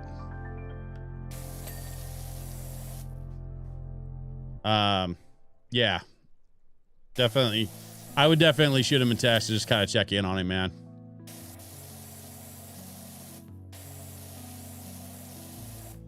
He's still pretty active on Facebook, and you know, so we see each other and kind of bump into each other online from time to time. And then of course he hangs out in here every once in a while as well. I know who he's employed by, and it doesn't surprise me. Well, yeah.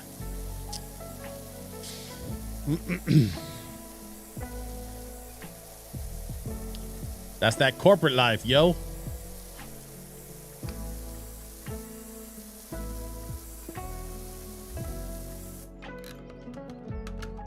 Do I not have...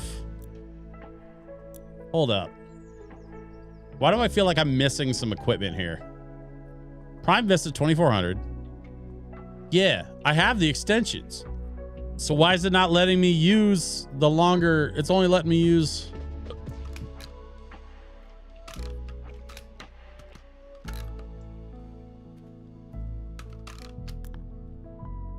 Unless I'm mistaken.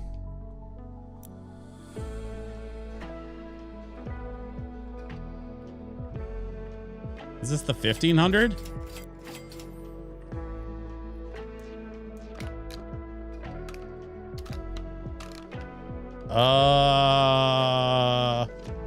What? It's not even letting me use the 2400? What the hell is that about? That's weird. All right, whatever.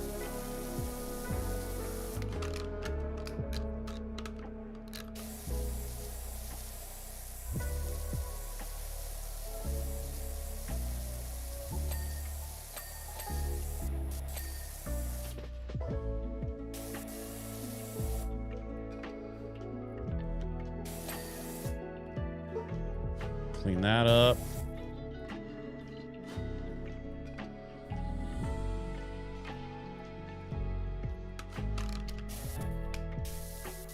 And we'll get this one. I have a friend who keeps sending me stuff about the new Steam hardware. Yeah, we were talking about that earlier. I'm gonna be real honest. I dig what they're doing with the VR headset. and I dig what they're doing with the Steam machine, or as my buddy called it, the Gabe Cube.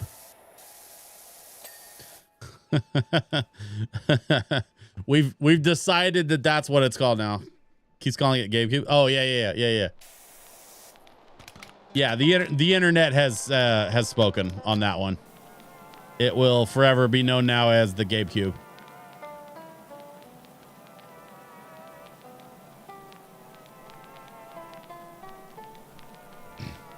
They probably couldn't call it that because they didn't want to get sued. You know, Nintendo's lawyers get notoriously feisty about stuff like that. But I think unofficially calling it the Gabe Cube from here on out is probably the right choice.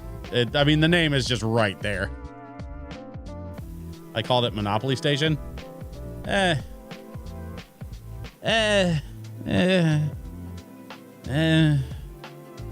don't think they really have a monopoly anymore, though, on PC gaming.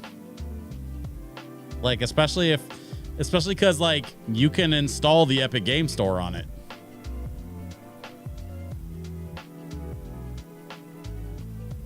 And really it's just a computer.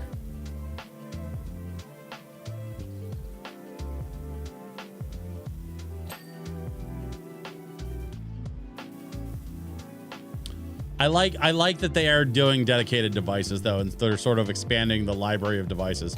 They did also mention, and a lot of people are talking about the new hardware that got announced today, but like there was like one line in the announcement video that I caught on to, and I was like, oh shit. And I haven't really seen anybody else talking about it. What am I doing? Hang on. What's happening? There we go. They said in the announcement video today that they have information about the new Steam Deck coming soon. So there is a new Steam Deck, and it will be coming soon. And I would like to know more about that Steam Deck. Why would they call that out if they weren't like getting geared up for a new Steam Deck release? Probably, I'm going to say probably around Q2 is my guess. I appreciated the Steam Deck for what it is. But I've been purposely holding out for Steam Deck 2. And if Steam Deck 2 is almost here, ooh boy. I might have some choices to make coming up this next year. I definitely want a Switch 2. I mean, because the Switch is the greatest video game console ever created, and no, I will not be discussing that further. But specifically with the Steam Deck, I've been kind of waiting for the second iteration of it, and I really, really, really want to see how they sort of expand and innovate on their original design, because the original design is great. I barely use mine, so I'll probably sit this gen out. I mean, that's the thing, man. Like, this first run with the Steam Deck, like, was very cool, but also very limited. It had some limitations compared to what a real PC could do. So, like, I want to see what this thing looks like if it can keep up with a real PC. You know what I'm saying? It was all about this first generation was all about establishing the sort of the standard, the certified by Steam Deck standard, or Steam Deck certified, or Steam Deck ready, or I can't remember what they called it.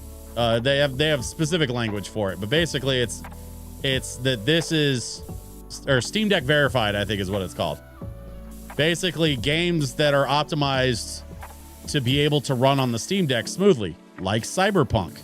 If you remember when Cyberpunk first came out, people had 4090s and they were chugging, right? Like, it was wild how much Cyberpunk was struggling to run on some of the best hardware out there. And then they got it down to where they could run it on a Steam Deck. That is crazy, right? I'm a PS2 man, but you. Well, I mean, that hasn't changed. You've been a PS2 man for as long as I've known you. In fact, you were the first dude I ever knew that had 2 PS2s back in the day. Because one only played DVDs and the other one only played CDs. Cyberpunk wasn't entirely optimized when it dropped. It had a lot of changes. I know it had a lot of changes. It needed to be optimized anyway. But I'm saying to go from what it was to being able to run on a Steam Deck smoothly, even at medium settings or whatever, like, that's impressive. But it more to point, it speaks to the way that Valve has been able to standardize the Steam Deck as the hardware of note, right? Like, the goal is to get it running on a Steam Deck. I think they purposely underpowered the Steam Deck because they wanted to get the game developers on board with supporting this new standardization. Because now that they have the Steam Deck established as the standardizing device, games going forward can be optimized specifically for the Steam Deck. And that's going to make the Steam Deck even more invaluable to the gaming community. So I've worked in software and I've worked in hardware. And I'm here to tell you that being able to get out early on the market and establish a standardizing practice is worth more than whatever margin of loss that they were taking on those Steam Deck units. I have no idea what they were making them for, and I have no idea what they're selling them for. But I do know they were selling them at a loss because they were making the profit margin back on their software sales. That was always the goal, and they were very upfront about that. I mean, it's widely documented directly from Valve that they were selling those units at a loss and making the profit back up in software sales, because they were one of the first to establish a standard for digital distribution. And the fun thing about digital distribution is you don't have any production costs. You don't have to print discs. You don't have to print cases. You don't have to manufacture a physical product. But you can still sell the games for the same price because gamers will just buy it. We've basically given up the ghost. Like, we'll just pay $60 for a digital non-product when we used to pay $60 for a physical thing that we could own on our shelf, right? And so now here goes Gabe doing this again, where he's establishing the standard for hardware requirements by putting out an underpowered device like the Steam Deck, right? And establishing that standard. Because once that standard gets established over the course of a couple of years, then he has a standard by which he can iterate on the hardware side, knowing that the software will support it.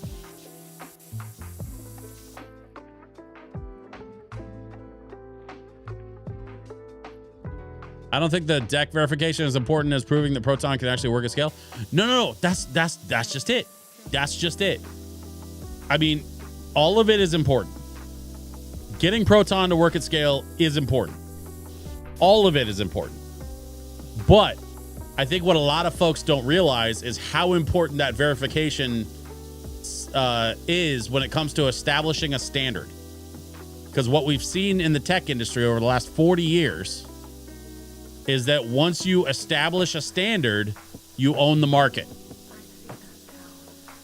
This is Gabe Newell playing chess when everybody else is playing checkers. I'm telling you. He's establishing a standard with the Steam Deck verification, and once that standard is established, then that is the measuring stick by which all other hardware will be measured going forward. Using a combination of what do they call it?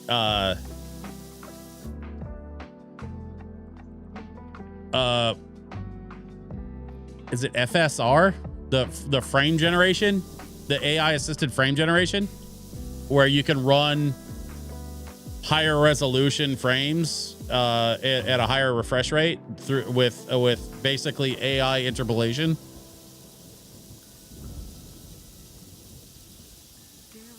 I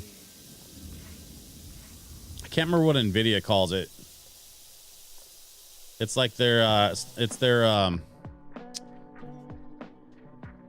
DLSS. Thank you. And then AMD kind of has their own version of DLSS. But basically that's the technology that allows something like a Steam Deck to be able to run at a higher frame rate without pulling as much horsepower. AMD calls it FSR. Thank you. Yeah, okay, FSR. So that's what I thought it was.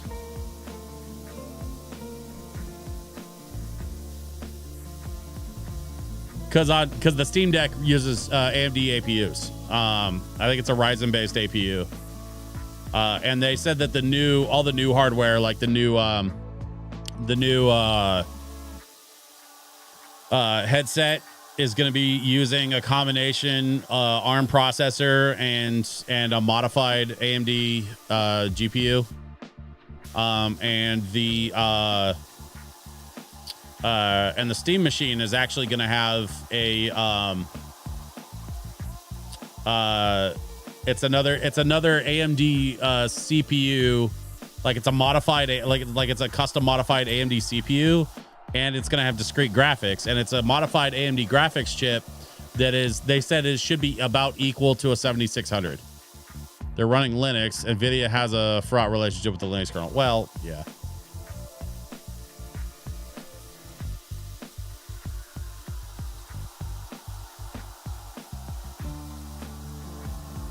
Well, that's because Jensen Huang doesn't want his NVIDIA drivers to be just readily available to anybody.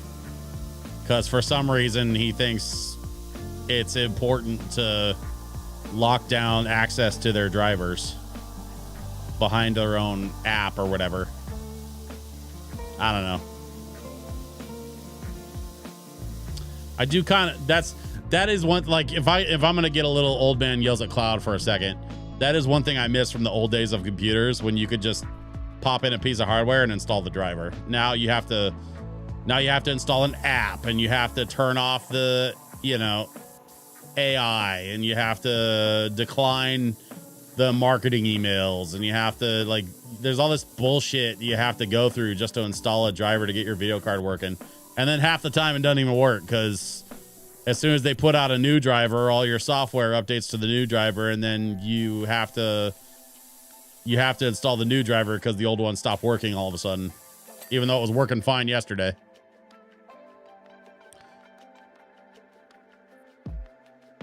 When it comes to mobile TV, oh yeah.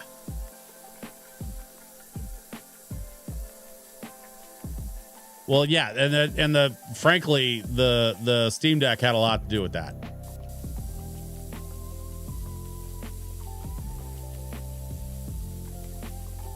That goes right back into what I was talking about with the Steam Deck verification. Like, it's not just about verifying hardware and setting a standard. It's also about, it's not just about verifying software and setting a software standard. The Steam Deck verification also has a lot to do with future iterations of hardware. It's about setting a benchmark so that they know where to start from when they go to expand on that benchmark. It's so like today, for example, they released this, this video where they were talking about the new Steam machine. And in that video, they straight up said it is 6 times more powerful than a Steam Deck. How do we know that? Well, because the Steam Deck set the benchmark. And now when they test the new machine against the old benchmark, they can go, oh, that's 6x. Whereas before they couldn't really do that because, they didn't really have anything to measure it against. I mean, yeah, you can measure it against a computer, I guess, but like a traditional desktop computer is such a different animal compared to what they're doing with these little mobile chips on these on this Valve hardware and with Linux. Like it's just a different thing. I'm excited. I watched that Steam thing today, and I got real excited about it because honestly, like, I think the Steam machine is hella cool for what it is. I think there's a lot of potential there. They decided to build it on, small form factor PC hardware instead of like, it's going to be a little proprietary, but it's not crazy proprietary, which means there's options there. It's going to be fun to have, the ability to put a functioning computing device in a living room and have it actually seamlessly work.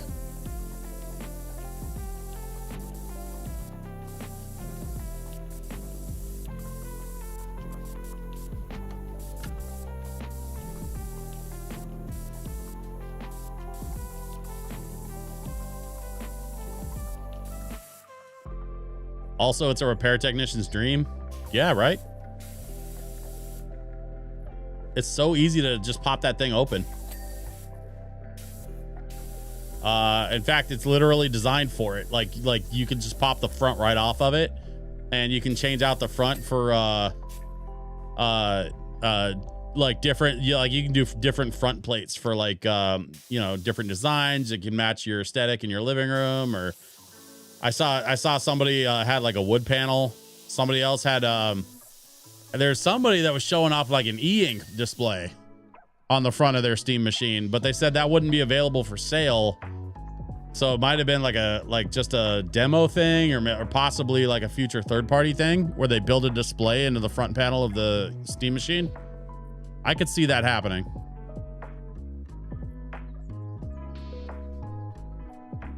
All standard fasteners and connectors. Screen and the battery are the only things that give some static, but it's still doable.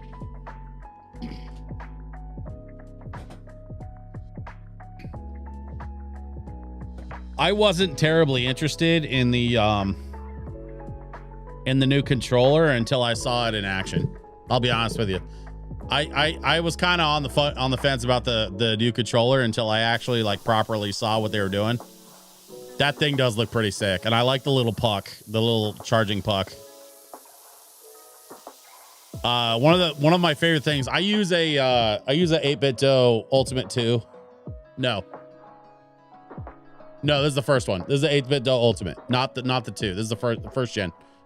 But I use the 8BitDo Ultimate because it works really well with both PC and Switch, which are the two platforms that I mostly game on.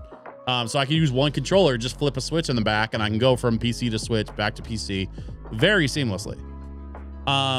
And one of my absolute favorite features of this controller is that it has a little charging dock that sits on my desk. So when I'm done, I just plop it back on the charging dock, excuse me. And I love that. And so when I saw the new Steam controller and that it has that little magnetic puck that just kind of lives there and functions as a transmitter, because this has the same thing. The wireless transmitter is like, it's not built into, but it's like plugged into the bottom of the charging dock. So I have there's like a little USB wireless transmitter, and then there's like a little dedicated USB port on the bottom of the charging dock where the transmitter plugs into. And then the USB cable comes out of the back of the dock and goes into my PC for charging and also to transmit the data that I'm wirelessly sending from the controller, right? Steam Deck basically works the same way. The little charging puck is magnetic. You set it down on the puck to charge it. And then when you pick it up, the puck becomes the transmitter, or the receiver, I should say. It becomes the receiver for the controller. I asked for a similar gamepad for Christmas. Here's hoping. I don't want to have to crack out the soldering iron to fix the stick on my Logitech. Oh, bro, you gotta stop buying Logitech. Logitech is the Logitech of 20 years ago is gone. Is just gone. They like that whole company is just, honestly, if anybody made a half decent trackball, I'd get rid of this. The software sucks. This itself has a bunch of problems, and I don't even know what I paid for it. A lot.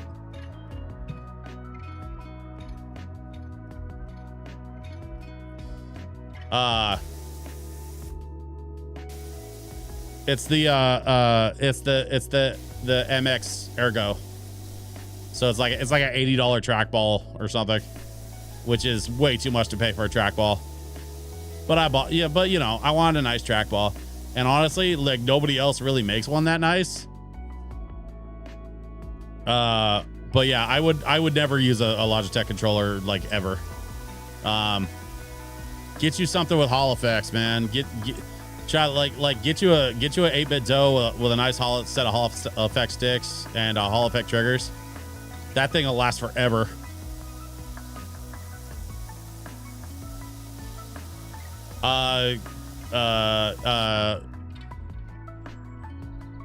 Is it Gillikit? That originated the Hall effect sticks. They've got a really nice controller.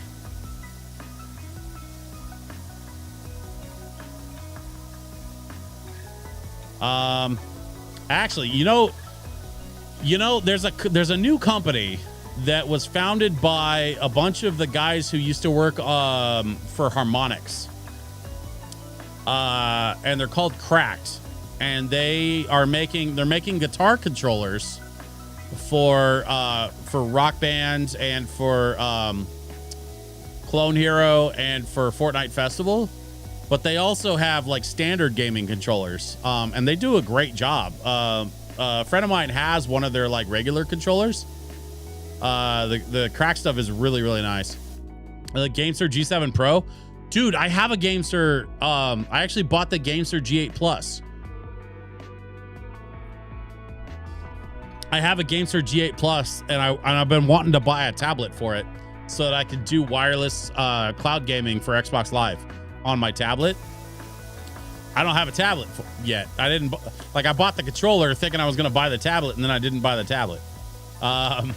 So that's one of the things on my to-do list as well, is to get a tablet so I can do more mobile gaming on Xbox Live via my GameSir G8 Plus. But man, dude, those GameSir controllers are nice. I love them. They do such a good job, and the sticks feel like a little bit looser than they do on my 8-bit dough. So that's just kind of like something you have to get used to. But even though the springs aren't as tight, they are responsive. They're very responsive.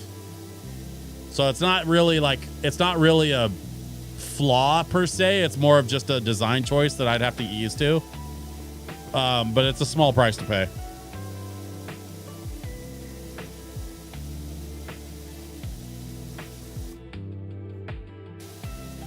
Logi has a wonky stick already. Well, the GameSir with the Hall effect sticks, man, like those, like you're not gonna have that problem.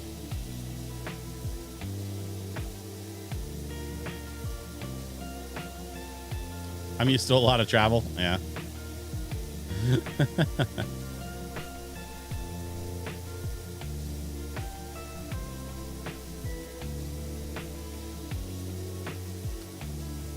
I actually just put my GameSir in a box, just because I needed to get it out of the way because I was doing some stuff in my office here. But yeah, I really want to pick up a tablet and do some more gaming on that. It's kind of on my to-do list. Honestly, I'd kind of like to pick up maybe like a Windows tablet or do a tablet that I can do dual boot. I don't know. Like, I thought about some of those budget Android tablets. Lenovo makes some good ones that are kind of in the like $300 to $500 range. Of course, there's always Samsung. They do a great tablet. You know, they've been killing the tablet game for years. There's some other companies out there that are doing some interesting stuff in the tablet space. Surface has come a long way. Yeah, I completely agree.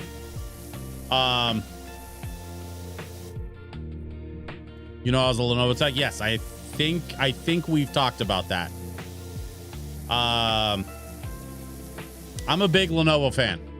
I wouldn't recommend their gaming line. I'm a fan of Lenovo because a buddy of mine was in a car accident, snapped his Lenovo, like literally cracked the chassis of his laptop in half. It was a bad car accident. Him and his girlfriend both ended up in the hospital for a couple days. He cracked the chassis of his Lenovo in half and then brought it to me to try and salvage it. And I still got that thing to boot with an external monitor. And like from then on, I was like, okay, I guess I'm a Lenovo fan now.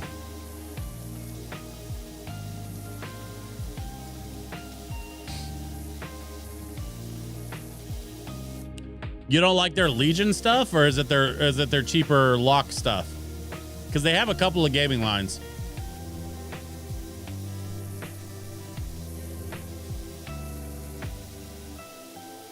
I'm actually a little bit curious. I'd like to learn a little more about your feelings on that, Legion. Okay. Okay, so I have two questions. What specifically is it about the Legions that you didn't care for? And what would you recommend instead? If I'm looking for something that has, you know, reasonable video card performance for doing some light editing and doing some on the fly like video generation stuff. Because I'm not necessarily looking to buy a laptop for editing per se. I'm more interested in buying a laptop for doing like video output when I'm DJing. I want to be able to like do visuals and sync video to a screen, either a projector screen or a TV or both, frankly. Is kind of what I was thinking. Like I want to be able to output video and be able to sync it to my performance. And I need a decent video card, which means I got to get a PC with a decent video card to be able to handle something like that. Doesn't have to be like a high-end card by any means, but like, you know, 50, 60 or something. Basically anything with like 8 gigs of RAM should be fine. 8 gigs of VRAM.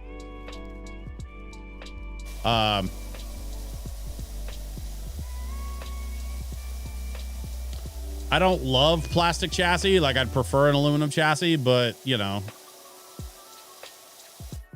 I don't hate plastic.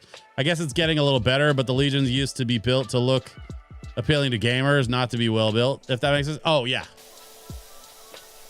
Oh yeah, no, I totally know what you mean. I think that's part of the reason why they introduced their Lock series, because the Lock series stuff is cheaper plastic, and I think is more like appeal to gamers, whereas the Legion series is actually for professionals and has the performance to match. Like the Legion series isn't their bottom line anymore. Well, it never really was, but Lock series is more of like a budget gamer line. LOQ is how it's spelled.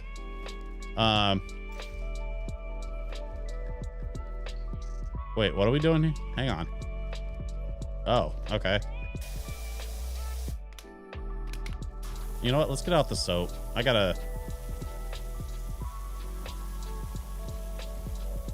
We need to move this along.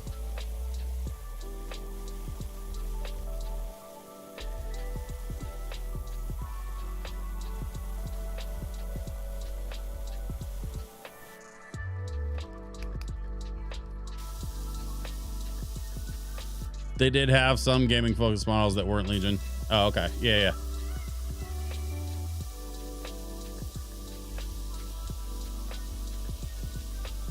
Yeah, I was looking at Acer Predator stuff. My current DJ laptop is an Acer, and I like it. I don't hate it. It's just it's a 2-in-1, which I'm never gonna buy a 2-in-1 for DJing again.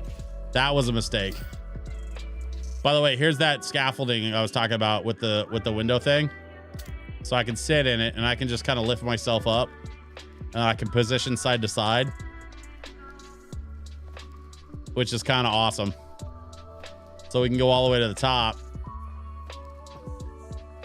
Yeah, it's pretty dope. The ProRise AE300. Professional.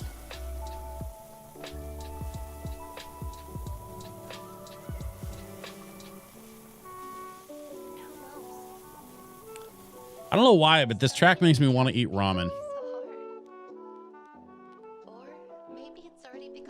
I don't have Rex, unfortunately. Never Alienware. Yeah, no. No, I'm pretty done with Dell. Dell used to be some of the best in the business, and they've really just let themselves go over the years, which is such a bummer. Because I used to recommend Dell stuff all the time, and honestly, I don't think I've made a solid Dell recommendation in probably 15 years.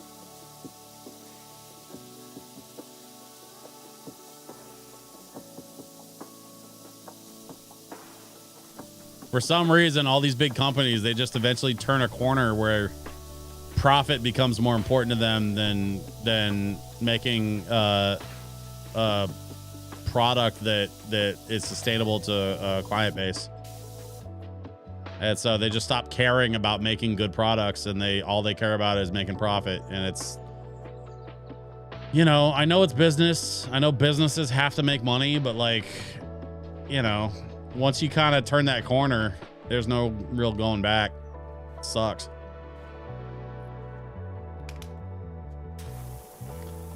Like, I want to finish these side pieces before I go tackle the main wall. So I'm gonna double back and try to knock out some of this stuff.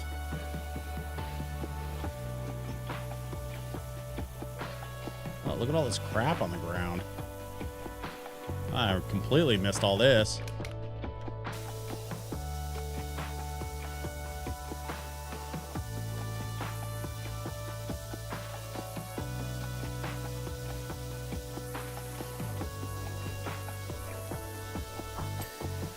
There we go.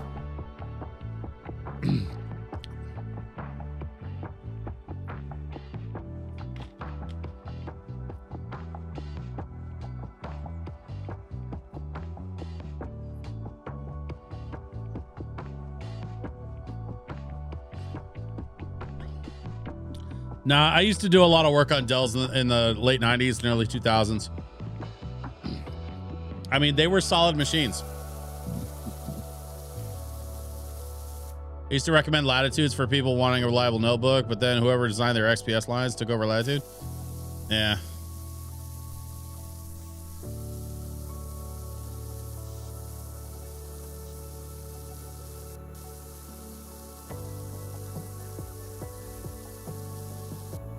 Yeah, I think it was the XPS stuff was okay. I always thought it was a little I always felt like the XPS stuff, they just kind of didn't really have a good handle on the identity of the XPS line. Like, I think they were trying to sell it to the wrong people. And they never really could get it right. At least back then. They had a moment up about 10 years ago, up until about maybe 4 or 5. See, I mean, respectfully, I think you and I are talking about two different time periods for Dell, because I'm talking about 25 years ago. Like Dell was all right up into the mid 2000s, and I want to say probably like 2007, 2008, like somewhere around in there. Some things changed with their designs, and they kind of did a refresh line, and the refresh line was just ass. Back before they actually designed their own stuff, I guess. I don't know. Whenever it was that they went through a refresh but like basically all their lines at once. It was late 2000s. It was pre 2010 for sure. And they just started to kind of suck out of nowhere. They were great up until they weren't. I don't know what that was about. I never looked into it. Didn't ever really care to.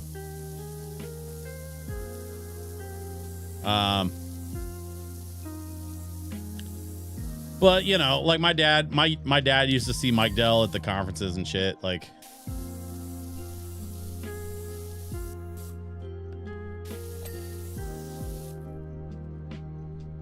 might be talking about consumer lines then. Yeah, sort of. I mean, their enterprise stuff was always like, was never better. It was just higher end. It was just higher grade hardware. But like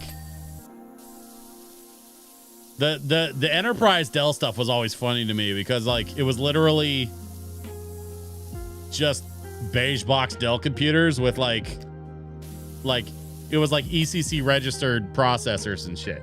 That was all it was. It was a Dell beige box with a Xeon processor instead of a standard Pentium. Business lines like the Latitude were the best bang for the money from 08 to 20.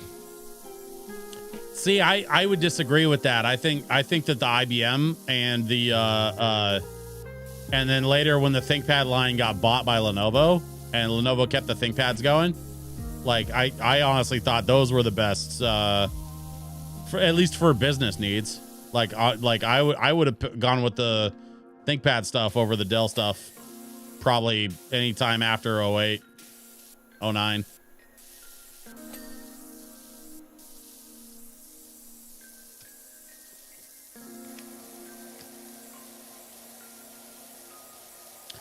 I'll tell you who never made a good computer, and I found out the hard way, was Sony. My first laptop was a Sony Vaio, and there's a reason why I never bought another one.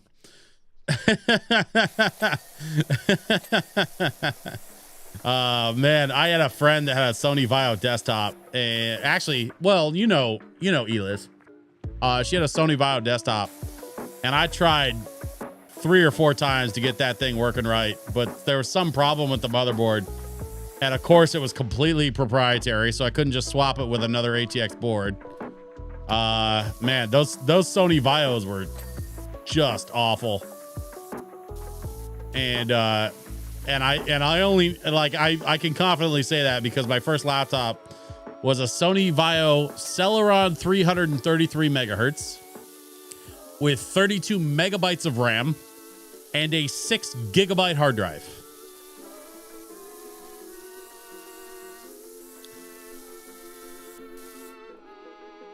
Yes, those were the real specs of my very first laptop. In God, when was that? I want to say summer of '99. Yeah, summer of '99 is when I bought that, and coincidentally, I installed. So it ran on Windows Millennium Edition, which that right there was its own set of problems, and I installed Winamp. And I installed a crossfader third-party plugin that allowed me to run a second instance of Winamp and crossfade between them with my mouse. And that, dear readers, is where I got my start in DJing. I tell people I started in 98, which is technically true. I started learning how to run a soundboard and like started really managing sound systems and stuff as like an AV tech in 98. And then I would start playing CDs and like a little bit of music here and there at some of my school functions. But then that's why in summer of 99, I got like a side job and saved all my money and bought a laptop in 99 so that I could expand my DJing abilities into MP3s before that was really a thing. Like I was on the bleeding edge of MP3 DJing in 99. And boy, was it awful. Did it in fact whip the llama's ass? I mean, for its time, sure. Yeah. I mean, say what you will about a Celeron. It could run an MP3 player, you know? And I could plug into the phone jack in my bedroom and dial out using there was like a free dial-up service. Net Zero. I had Net Zero so that I wouldn't have to like get up and go across the hall to my family's computer room, because the family computer room was like right above my parents' bedroom, and my mom would like yell at me if I was making too much noise because she was trying to sleep. So like if I wanted to be on the internet, like reading blogs or you know, doing live journal or any of that kind of crap, then I had to be I had to dial out from my bedroom in the middle of the night when I knew that the phone wasn't going to ring.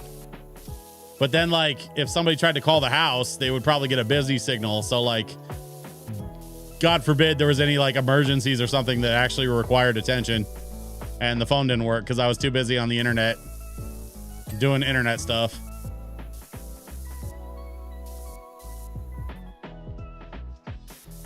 Mind you, I was doing all of this before I was old enough to drive.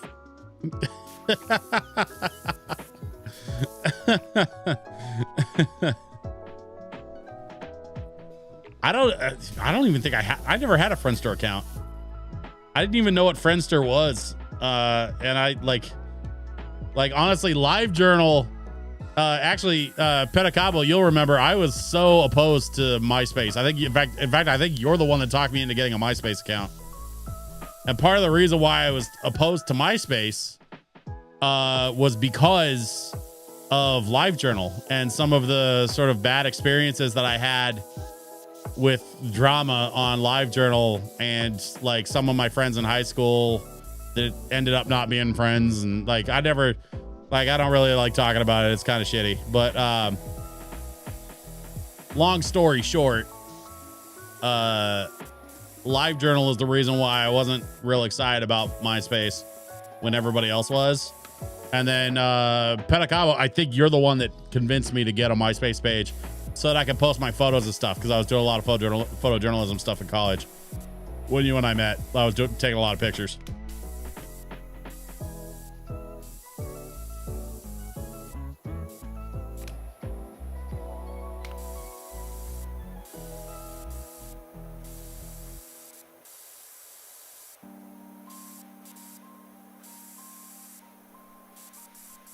Ooh. Yeah.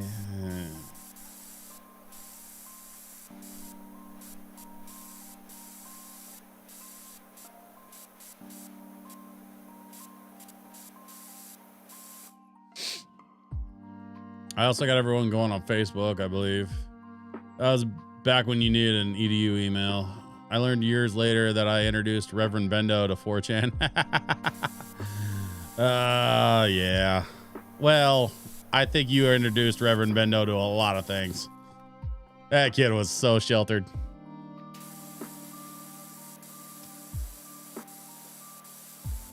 I think I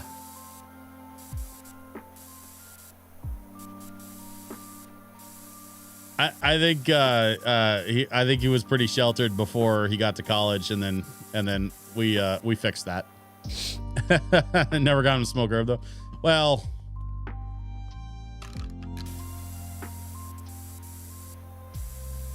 I'm pretty sure that was Bird's honor,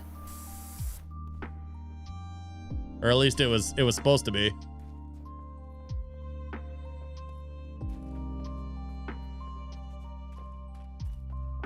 This stupid scissor lift is still sitting here.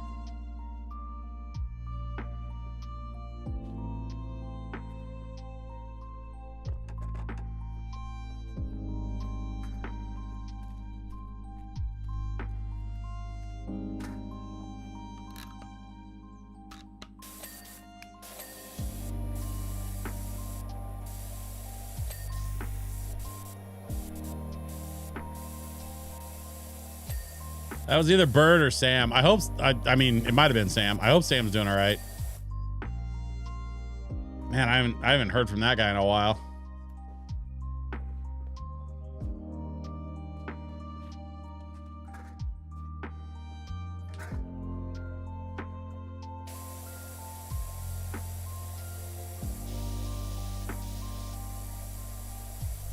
I still check in with Bird from time to time on Facebook. He's doing okay.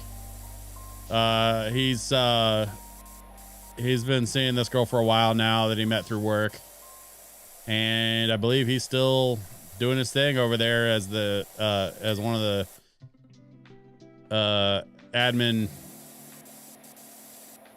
peeps for one of the local colleges. I can't remember which one, but he works in the recruiting office for a local college. And I guess it's going pretty well. He really likes the job.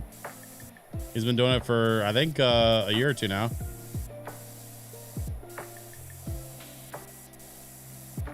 Which is kind of wild that like he ended up working in education.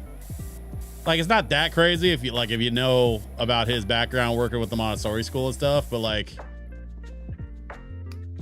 that dude working, telling people to go to school and shit, like that's his job, is to tell people to get a second education. Just I don't know, man. There's something funny about that, but like funny in a good way. You know what I mean? Like yeah, I completely agree. I think it's a great fit. Makes sense. Did wonders for him. Yeah. Yeah. Yeah. That tracks.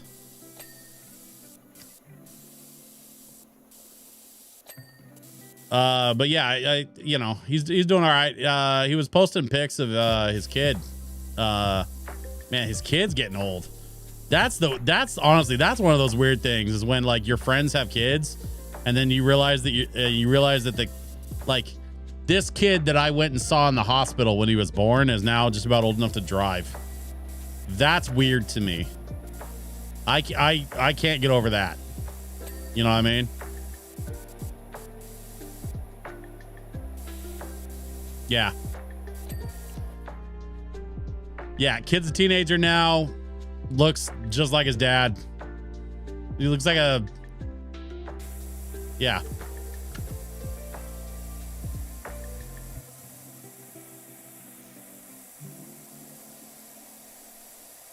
Yeah, it's pretty wild, man.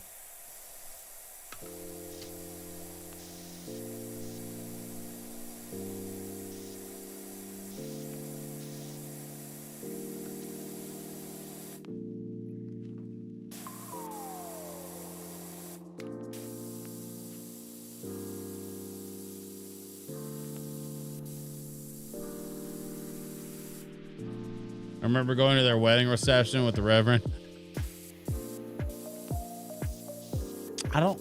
I don't know if I got to go to the reception. I think maybe I don't remember if I got to go to the reception or not. It was down in Eugene. Yeah, I don't think I made it to that.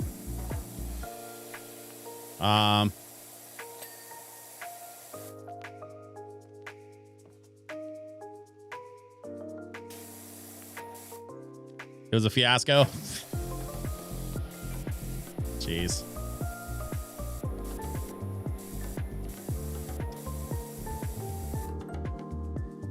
Yeah, I'm pretty sure I didn't make it to that. I think I probably had something going on.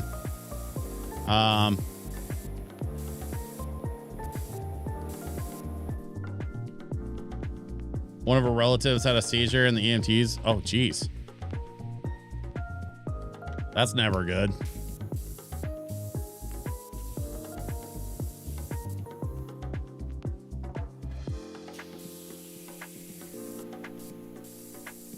Yeah. Yeah, it's always tough when stuff like that happens. I mean, you know, not much you can do about it. It's nobody's fault necessarily.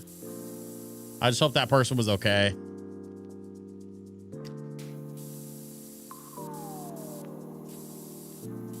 But yeah, I would definitely would have remembered something like that.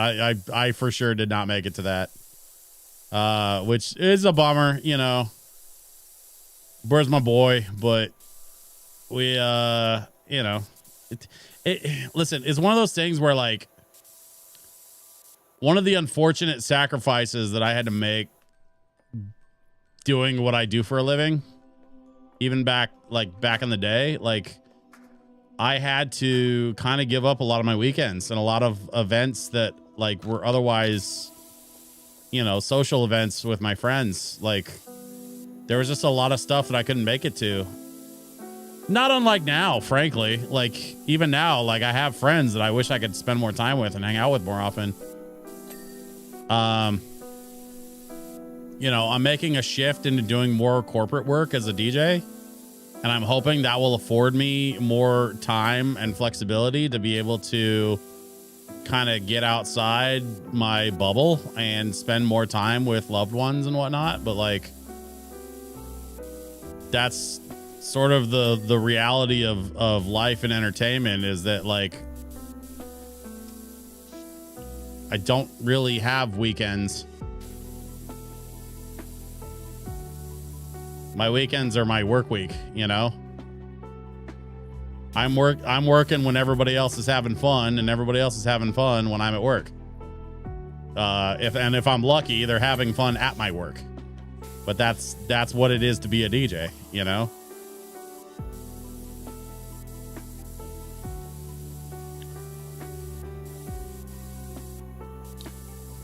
And it's, you know, it's not that it's a bad thing. It's a choice I made when I was a teenager, but your mother works hospitality. Yeah. I mean, yeah, it's like that, you know? So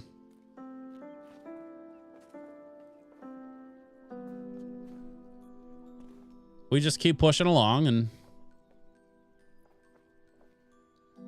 eventually someday, you know, we get to hang out with our friends again and see folks. I will say that I've invested a fair bit of money in my own DJing stuff in the last several months, and I'm excited for the future going forward, especially like I just bought a bunch of lighting stuff. Like I bought some new lights and I bought a new lighting controller, and this new lighting controller is so sick.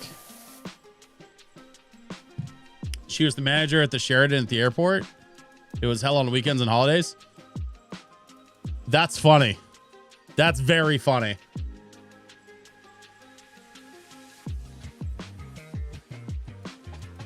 That's very funny. Guess where my event is on Friday?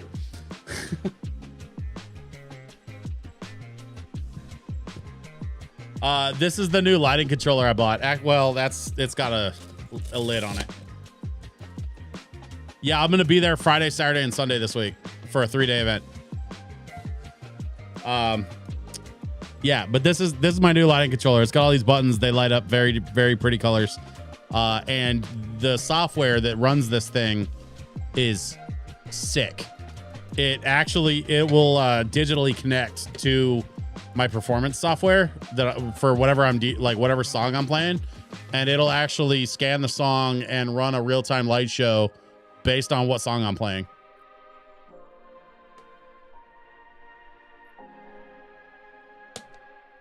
I spent tons of time in the meeting space and banquet hall there, but that was 40 years ago.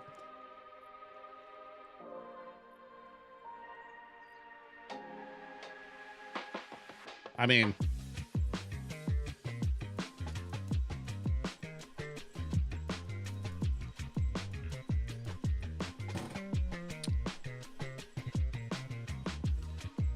yeah, they have a Mount Adams ballroom is where I'm going to be kind of posted up all weekend with my full sound system and light system. I'm going to be basically running sound and lights for their main stage at the event. And then I'm going to be performing Friday. I'm going to be doing karaoke Friday night, and then performing like a regular DJ set on Saturday. And then the rest of the weekend, I'm going to be running sound and lights for like they've got like a few different events that have some sound and lighting requirements. It's going to be really fun. Yeah, I think it's nice. It's nice. I mean, it's certainly nice for what it is. Is it the nicest space I've played in Portland? No, but that's okay. That's I think that's more a matter of perspective than anything. I will say it's one of my favorite spaces that I played in Portland, because it's relatively modern and they have a good staff. It is amazing how quickly a good staff will take a mediocre venue and just make it one of my favorite spaces to play. I've always been treated really well by the staff at the Sheraton by the airport. One of my biggest events that I do every December moved to the airport Sheraton. I want to say right after the pandemic, or during the pandemic. After. Yeah, after the yeah, because like we did 20 and 21 we did online, because that's, we were still doing like online versions of our events and stuff, and so I did some like streaming or whatever.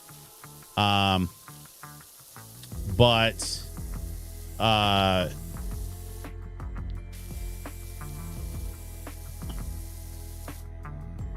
Yeah, 22, I think. We moved to the... It was either 22 or 23. We moved, like, basically permanently to the airport Sheridan. And we all had such a great time at that space that we, like, couldn't wait to go back. So we did again last year, and then I just found out that we're there again this year.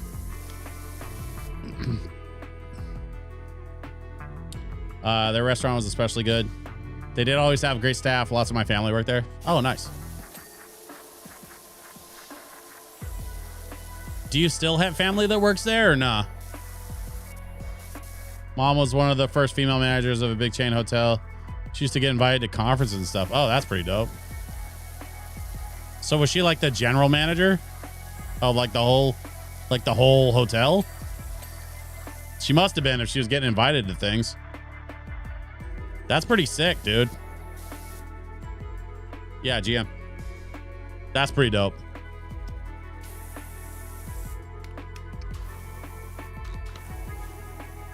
I don't think we've ever talked about that.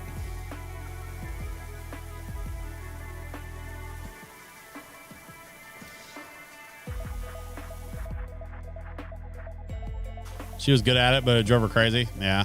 Well, I can imagine it was probably a pretty stressful job back then. The stress wrecked her health. Yeah.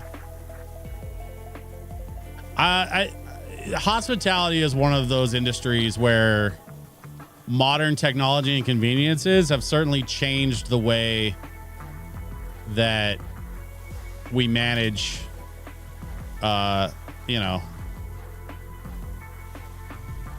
in an industry like that. Like it's always crazy to me how much people don't realize that like modern technology and conveniences have completely changed the hospitality industry.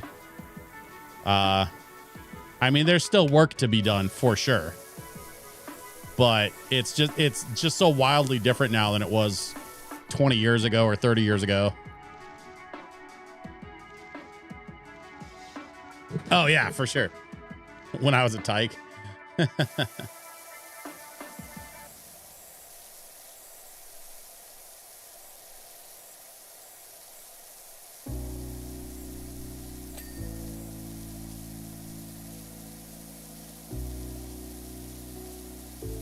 I'm trying to imagine you in diapers using 7-syllable words.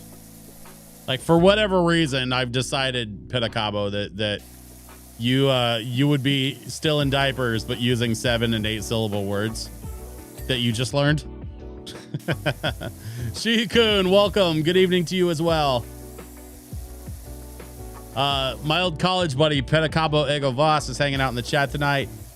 And I'm just power washing a rock climbing wall like you do.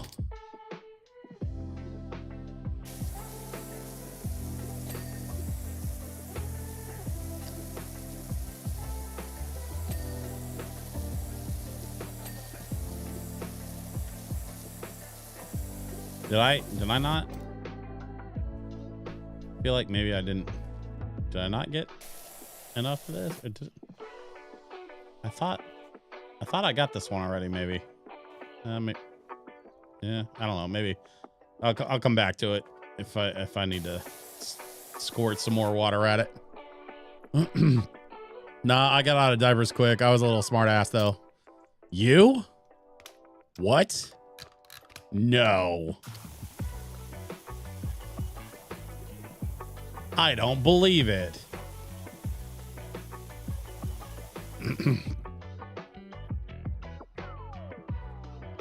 Not quite as sesquipedalian as I became. Okay, all right. Calm down.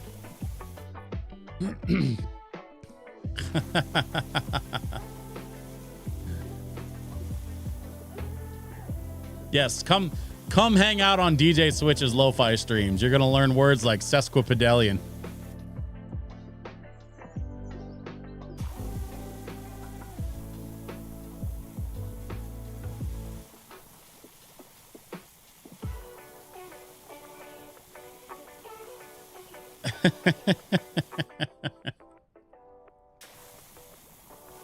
Excellent.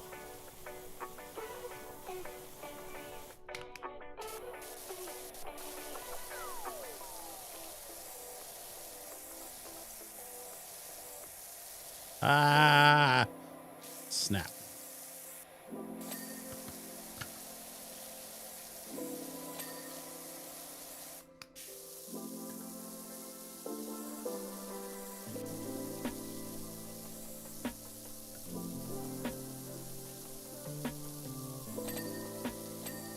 There we go.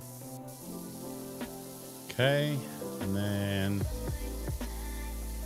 we'll just clear some of this on our way down. Let's see. So we got that side, we got that side. I guess we just got to do the main wall here. It's my favorite needlessly long word, describes itself. Wow, what a word. Oh man.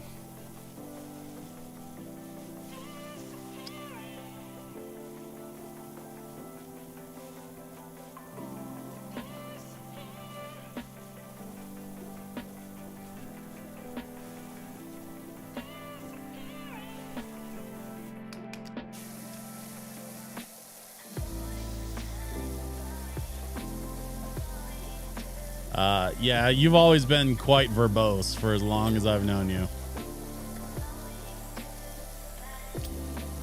Ah. Okay, this, I need to put this elsewhere. This is just in my way. Sure, whatever.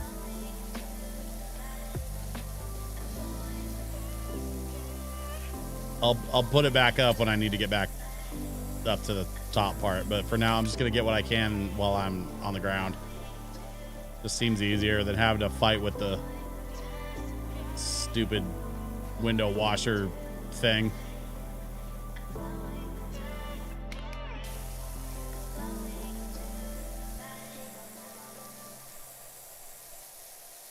I gotta get on top of those.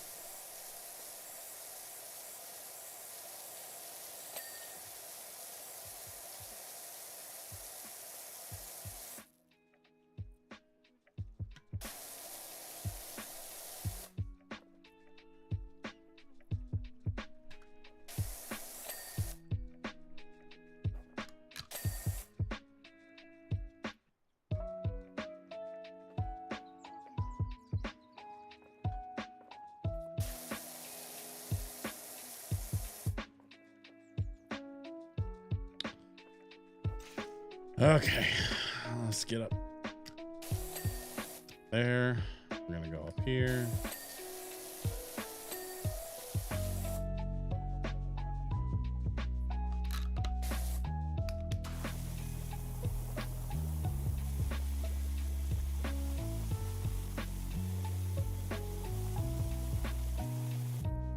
The movement is a bit limited on the swing, which is part of the reason why I don't really like it that much, but it's okay.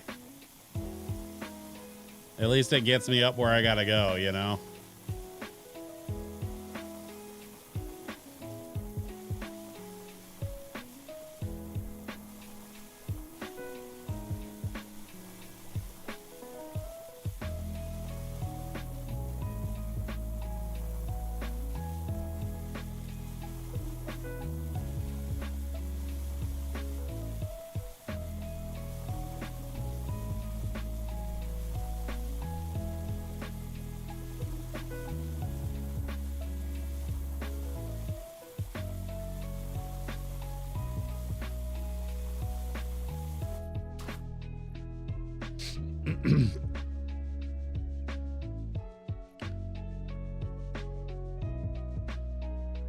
A 7-stream streak. Shiyakun, congrats. Thank you for watching.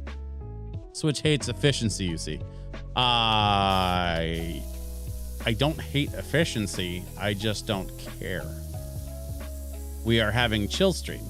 And for chill stream, we take our time and go slow and be methodical because it's more satisfying than trying to go fast. I'm not racing anybody. And that is intentional. That is an intentional choice that I made. Is to go slow and not be racing anyone or anything in my video game. You missed my comment about the lift. I think you dislike it because it essentially puts you in free look. It doesn't though. You just, you know, you got to kind of look back and forth, but then like you still can go side to side. See? I can go side to side, up and down. It just changes. Like I'm still moving. It just changes the movement. If I wanted a free look, I think it's which button is it? That one? Like that? You see what I'm saying? Like I could still free look, but I don't want to.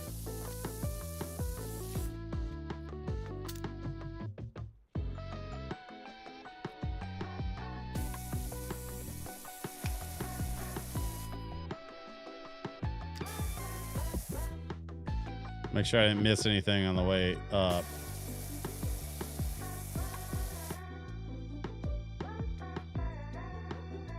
Well, I think I'm pretty well sorted on the bottom end here. So we'll just keep working our way north.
Chill with efficiency.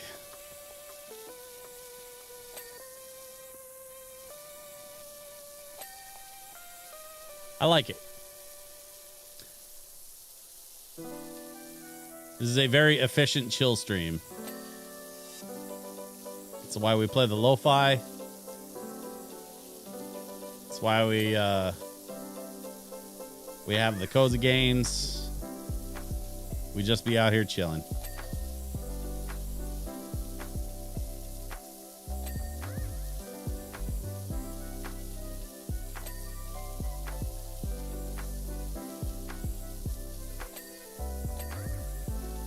There we are. Did I miss anybody? Doesn't look like it. Oh. I'm gonna head on out, I think. I just suddenly ran out of steam and noticed it's almost 10. Hey, Pedicabo, so good to see you, my dude. Thank you so much for stopping by. Seriously. Please don't be a stranger. You know you're welcome in my stream anytime.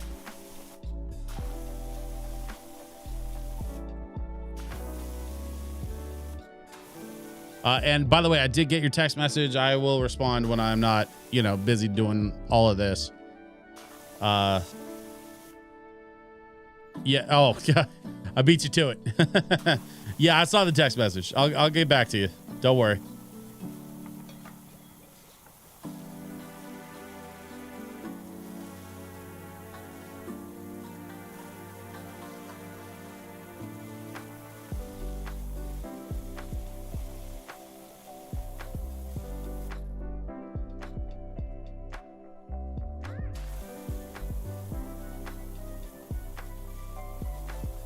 Have a good night, buddy. Thanks again for stopping in. Man, it's always an interesting night here on the stream. You never know who's gonna stop in, who's gonna say hi, who's gonna hang out. We had my buddy Rex doing some co-op with me last week. We had My buddy Pedacabo stopped by today. Pedacabo's an old college buddy of mine. And, man, we go back 20 years, which is kind of wild to think about, but we out here. We're still doing this. I love keeping in touch with old friends, you know? Like, honestly, it's one of my favorite things in life is that when you have somebody who makes an impact on you and touches your life in a way that is truly unforgettable, and then 20 years later, you're still checking in on each other. Like, it's really one of the most beautiful parts of the human existence, I think, is to be able to make those kinds of lifelong friendships and to be able to appreciate them so all these years later. Man, it's, you know, it's one of the things that I was talking about with him too. I don't know if it was, I don't remember exactly when it was, but Shuyi-kun, I think it was before you logged on. But I had to, you know, I had to kind of make a choice when I was younger. You know, I chose to become a DJ when I was 14, and in the process of making that choice, one of the big things about that is that, you know, you kind of are choosing to give up weekends. You're choosing to give up, you know, spending social time with when most folks aren't working or aren't in school. You know, I was working on the weekends. I was working Friday and Saturday night. So like my friends would go out on Friday and Saturday night and have fun and go bowling or play video games, hang out in arcades, whatever. And that was just never really an option for me because I was busy working or, you know, trying to find work or trying to whatever. Like I had stuff going on that kind of made it impossible for me to participate. And so that was just, you know, that was kind of part of the sacrifice I had to make. Deciding to be in entertainment meant kind of giving up certain things. And, you know, in a lot of ways, social life was part of that. I had to kind of make some choices to give up a social life in order to sort of perpetuate the social lives of others, if that makes sense. And it, you know, listen, it's not about hero complex. Like it doesn't make me a martyr or anything stupid like that. I'm just saying like it's a choice I made. And so like, it's nice that my friends will still check in on me from time to time because like, I think about my friends a lot. I cherish my, relationships with people because usually my relationships with people take on a little bit of a different shape than for most people because of what I do. And that's not, doesn't make me special. It's just different out of necessity because of the nature of my job. People go out on Saturday nights, go to the movies, go hang out with their friends, whatever. I'm at work. And it's been like that for me for 27 years. So, you know, we make choices. And one of my choices to be a DJ means I don't get to see my friends as often as I'd like to because I'm working. And that's all there is to it. And I appreciate it when my friends like Pedacabo will stop in. You know, old college buddies will stop in and kind of check up on me and see how I'm doing. It's the best, man. It's just the best. Because they understand that, like, just because I don't get to see them as often as I'd like to doesn't mean that I don't care, or that you know, that they didn't have an impact on my life the way that hopefully I had an impact on theirs.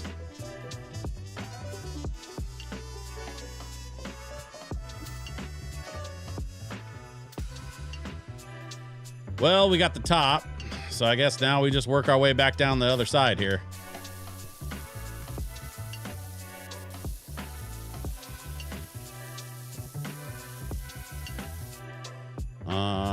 I think we need some soap.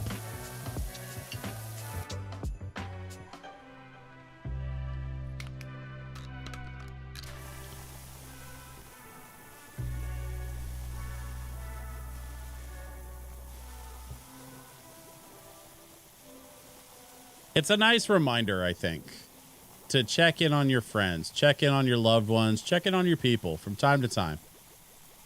You know, throw them a text message, shoot them a call, leave a voicemail. Just be like, hey, man, I was just thinking about you, wondering how you're doing. Call me back if you can. No pressure. You know, hope you're well. Honestly, like how great is it to get those calls sometimes where you don't even have to call them back. It's just nice to know that they're thinking about you when you're not around.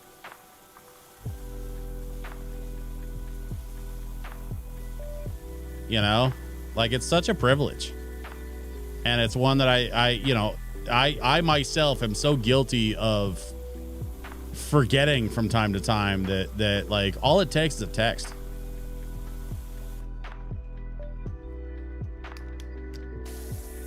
Just like hey, how you been? Good to see you're still around.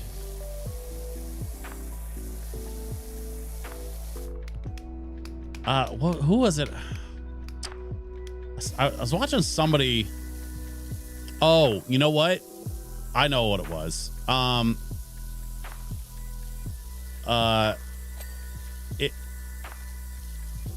There's a couple of channels that I watch pretty religiously on YouTube. One of them is a channel called Dropout. As a guy who is an introvert, it's nice to have those small impacts of hope. Yeah, sure, you could, like, exactly. Like it's just a text message, or like a hey, hope you're well. Like, you know what I mean? Like it's not even, it doesn't have to be complicated, and it doesn't have to be high pressure. You don't have to go anywhere or do anything, right? You just shoot a message to the people that have had some impact on your life, and just say, hey, thinking about you. Hope you're doing good. Text me back if you want to. If not, that's okay too. I'm just, you know, I'm glad that you're around. I was watching, so I pretty religiously watch a channel called Dropout, and one of the main personalities on that YouTube channel is a guy named Brandon Lee Mulligan, who is pretty famously known in the tabletop community as a celebrity DM, right? He's been doing it a long time. He's very good at it, and he has a lot of fans. A lot of people like him. But he's one of the main personalities on this channel, Dropout, where he does a lot of improv comedy along with his like tabletop roleplay stuff. Well, he was also featured recently on another channel that I watch pretty consistently, called Mythical Kitchen, which is like an offshoot of Good Mythical Morning. The main personality on that channel is a guy named Mythical Chef Josh, who used to make a bunch of crazy food for the Good Mythical Morning crew, and now kind of has, like, he's taken that channel concept and sort of run with it. Now kind of runs his own channel, and called Good Mythical Kitchen, or I think it's just called Mythical Kitchen. But so Josh invited Brennan on for an interview series called Last Meal, where he asked people like if you knew you were going to die, what would your last meal be? And then he like makes it for them, right? Which is like a crazy concept for an interview series. But he's been doing that quite a while. He's had some really big names on there, Tom Hanks and like all kinds of people. But recently he did a last meal interview with Brennan Lee Mulligan. And one of the things that Brandon Lee Mulligan was talking about was the first time that he met his wife. She was working as a barista and he kind of knew her from this improv school in I want to say Chicago. I think he was teaching at Upright Citizens Brigade in Chicago, and knew her from the improv comedy school. But also, like, she was a barista at the local coffee shop nearby. And so he would go in when she was working and she would give him coffee or whatever. And he didn't realize that she was, like, kind of into him. He just thought she was nice. And so he would go and get coffee from her all the time. And he thought she was a nice person. And then he said that one of the first times that he realized he had feelings for her was when he went in to talk to, like he went in to get coffee, and she said something to the effect of, "Hey, I was thinking about something that you said." And it was like the first sort of indicator for him that she was thinking about him when he wasn't around. And the way that that had such a profound impact on him, and the way it made him sort of realize that he was thinking about her when she wasn't around, and that he realized he had feelings for her. And it was such a really like cute way to describe how he sort of came to terms with realizing that he liked this girl. And it was because he realized that she was thinking about him when he wasn't there, when he wasn't present and immediately in front of her face. And it was, the interview is very cool. Like, you can watch it completely free on YouTube. I highly recommend it. The channel is Mythical Kitchen. It's Mythical Chef Josh interviewing Brandon Lee Mulligan for his last meal. So you can watch that interview completely for free. Like, it, it's just up on their YouTube channel. But yeah, easy recommend. It's such a fun interview series. But that one in particular, I was just watching yesterday. I think it was either yesterday or today. I was watching that interview, and man, it was so interesting to think about the way that people connect, and some of the sort of small ways that people connect with each other. And it doesn't even necessarily mean romantically. Like, it can be completely platonic. It could be two friends connecting and saying like, "Hey, I was thinking about you the other day," or whatever. Like, it doesn't have to be anything complicated or high pressure. It can just be like, "Hey, like, just to let you know, I was thinking about you when you weren't around," and how that can really just kind of change someone's perspective in an instant. I think it's really incredible.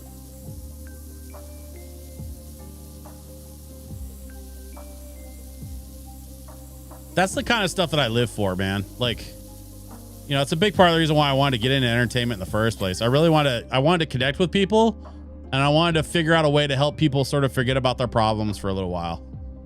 And, being a DJ, how do I say this? Being a DJ was never about being a rock star. That does exist. There's such a thing as rock star DJs, producers that go and do festival shows and have millions of followers and whatever. Like, that is a thing that exists, that can happen for some folks. For me, it was never about being a rock star. It's just about connecting people and connecting with people. Like, if I wanted to be a rock star, I wouldn't have got into DJing at NerdCons, because nobody at NerdCons cares about the DJ. It's just, I just want to, like, if I'm going to play music, I want to play music for nerds. I want to play the nerdy music that I'm into for other nerds that I think might like that nerdy music. And it doesn't matter if it's like Jonathan Colton or Weird Al or Lemon Demon or, God, who knows what else. Like, there's so much nerdy music out there that I really enjoy. Nerdcore music, nerdcore hip hop. Like, there's lots of stuff sort of out in the world of nerdcore music that just nerd music in general, not just necessarily nerdcore hip hop, but like, man, I Fight Dragons. A lot of people don't even realize that I Fight Dragons did the theme song for the show The Goldbergs. But they're literally a rock band out of Chicago that replaced their synthesizer with a hacked NES system. And so even though it's a full rock band with guitars and drums and everything, their stuff sounds like it should be video game music because they have an NES instead of a synthesizer for their rock band. And it's amazing. They're so good. And anytime that I'm in a situation where I get to play some of their stuff and have a bunch of nerds be like, "Dude, this is amazing," I'm like, "I know." Like, that's the shit that I live for. I don't even care about being a rock star. I just want to play nerdy songs for people and have them be like, "Dude, I get the reference," or "Man, I love this." Like, who is this? You know, like getting to introduce people to nerdy bands and stuff. Like that's amazing. I think that's my favorite part of the job. I kind of wish I could still do music stuff on Twitch here. I don't really like me playing lo-fi for these chill streams is basically me still trying to find a way to incorporate music on my streams. And even this, I barely get away with it. Like, I basically only get away with it because I know the guy that runs the label. and so we kind of work it out on the back end. And for most people, that's just not feasibly an option. If they want to stream stuff, they have to stream either stuff that is allowed or like royalty free or Creative Commons or something. I do know of some very nerdy Creative Commons music that I could be playing on stream that I actively choose not to because I want to support my friends at Kiraga. And they don't really want their stuff played next to some non-licensed Creative Commons stuff. Partly because they pay a lot of money for their licensing, but also because of other reasons too. So, like, you know, I get it. I try to, you know, this part of working with them is, you know, I try to do my best to respect their wishes by not playing lo-fi from other labels and stuff. It just sort of is what it is. Whoa. Get that out of the way. What are we doing here? There we go. I think I actually need to put that back up because I got to get back up the side here. Where'd it go? Hey, what happened to my window thing? Is it really? Did it put it all the way back over here?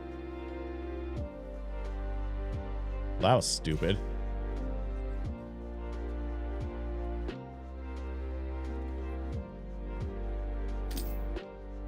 Whatever, man.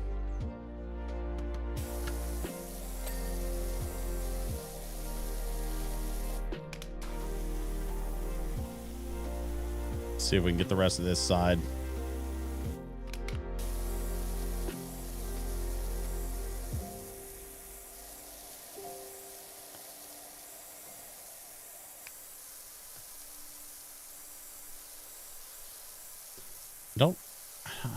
I don't know if we're gonna get this whole thing done tonight.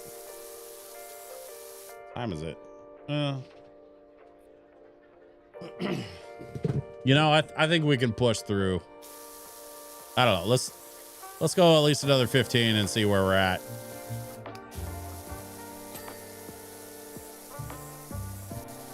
That sounds like Beneath the Mask. It sure is. That's from that Persona EP. It was Persona 5. Ooh, this one. There we go.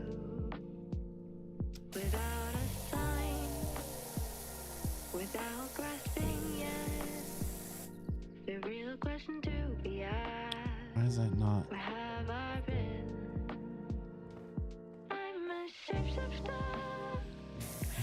Oh, there we go.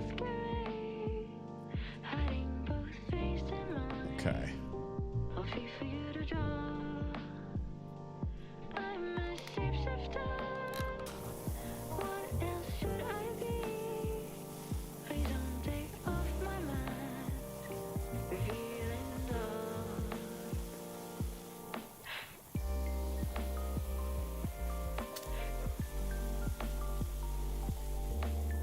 This song is so pretty.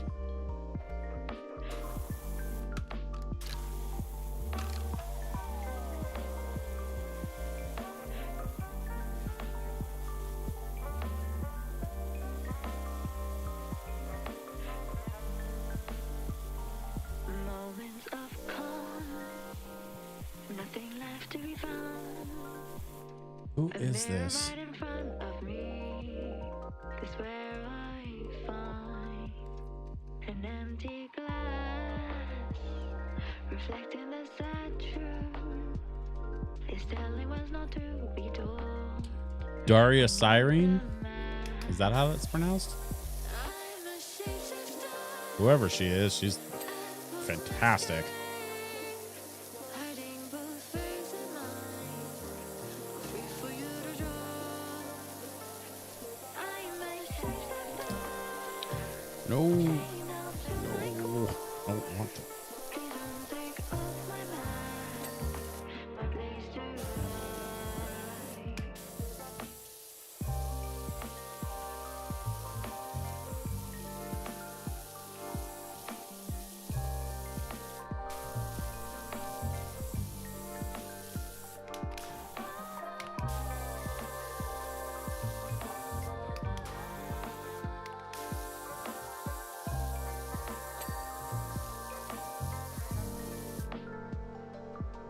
I can't tell you how to see me. Just a cage of bones. There's nothing inside. Will it always free? Burning down door. Is there a way for me to break? I'm a shapeshifter. Hiding both face and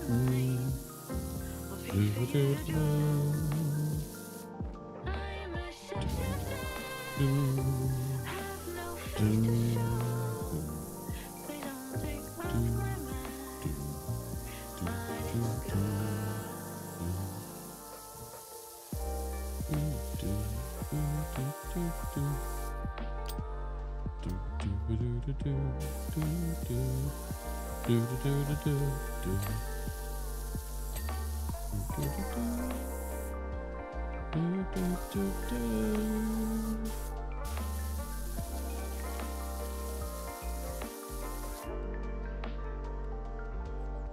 What are we? What are we pointing at? Oh,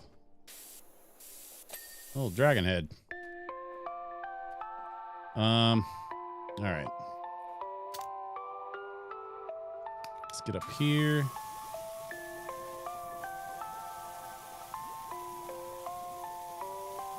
I don't know.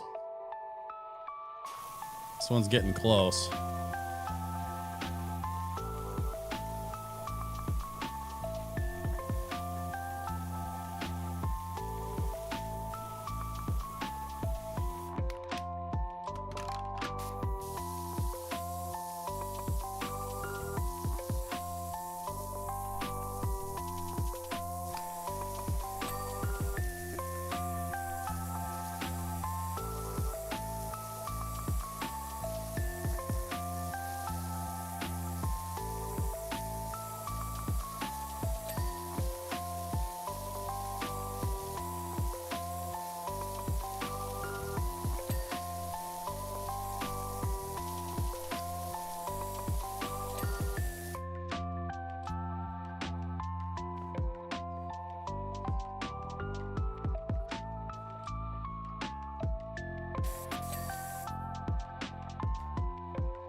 Yeah, I think we're gonna go for it.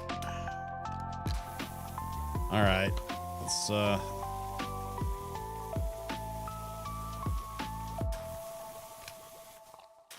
right, let's reset here.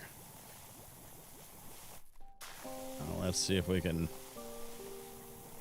get as much damage done as we can on this big mountain. I think we can get quite a ways, actually. Should be able to get a decent amount done.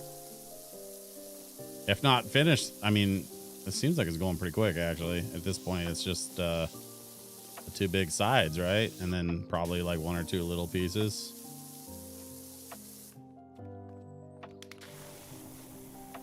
I don't know. We'll see how this goes.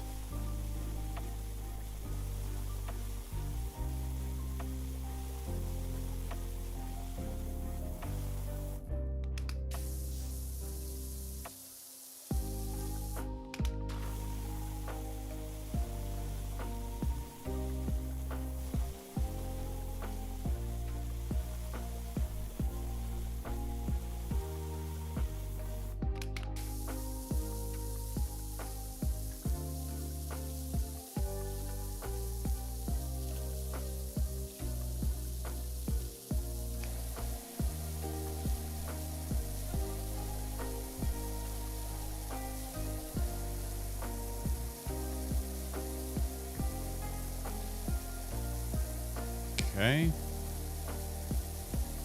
There we go. Nice. Next section looks like just the two halves actually. So this is pretty easy and straightforward, really.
Okay.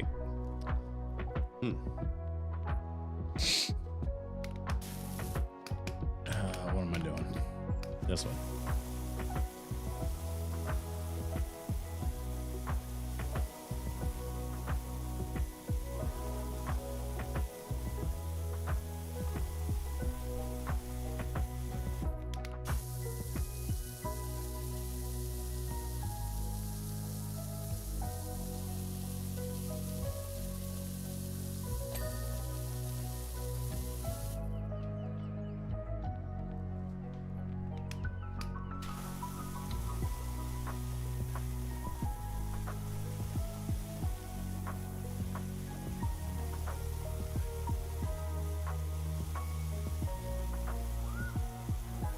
There we go.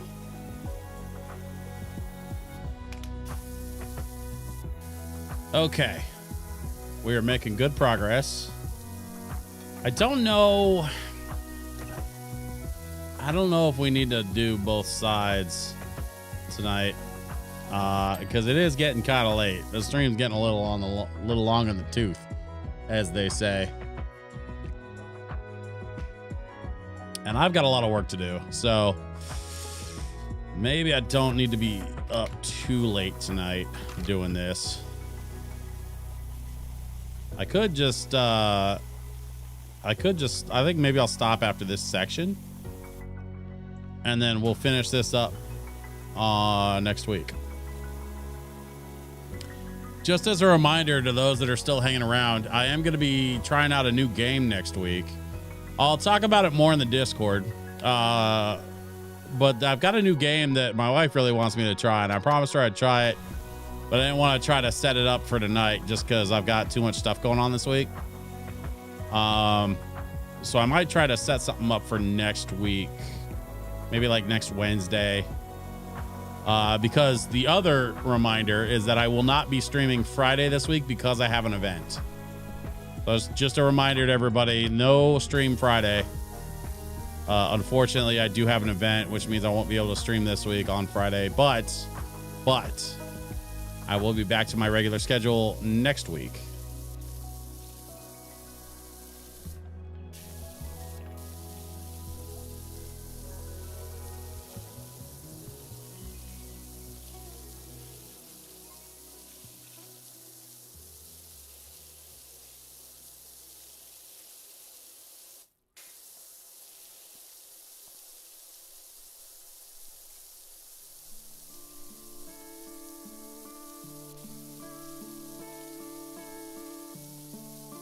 There we go.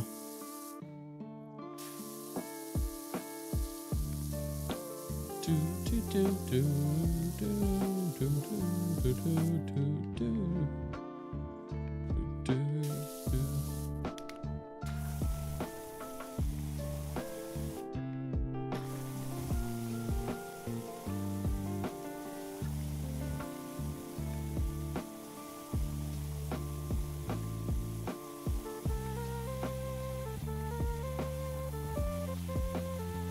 Do, do, do, do, do, do.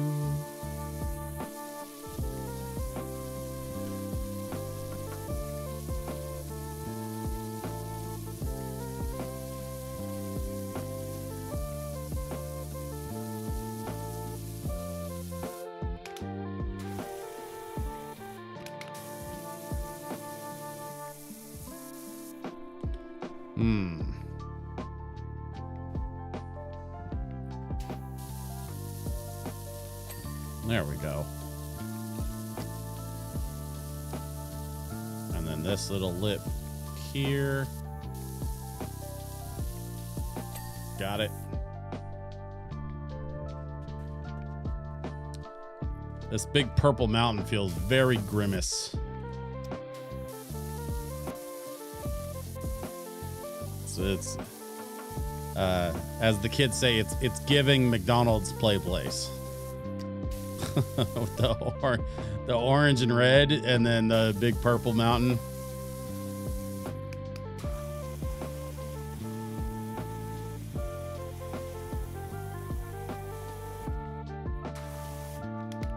Is this the Purple Mountain Majesty that I sang about in the song?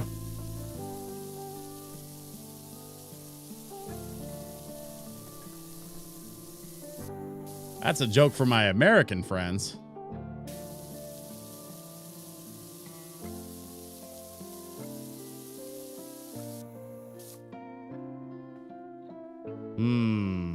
Let's see.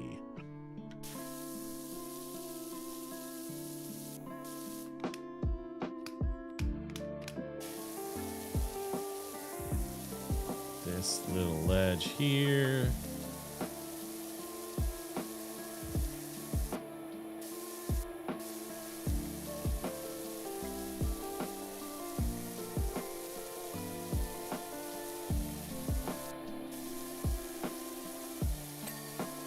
Okay, we got that. We need to spray this down real quick.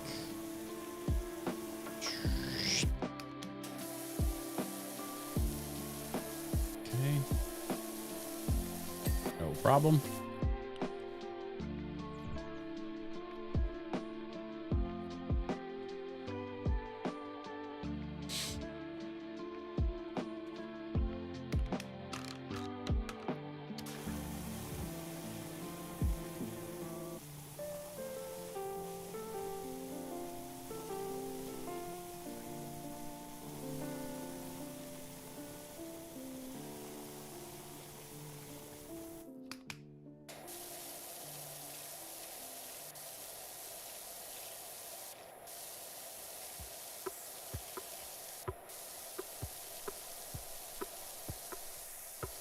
Go.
Okay. I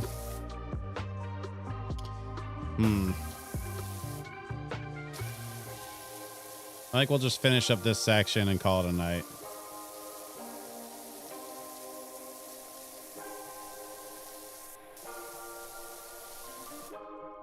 It's 10:30 for me, which is usually about the time I'm trying to wrap things up. I've done longer streams with Stardew and stuff, but I've got an event this week, and I need to be locking in on my music stuff tomorrow, because I've only got one more day to lock down some music stuff before I get, you know.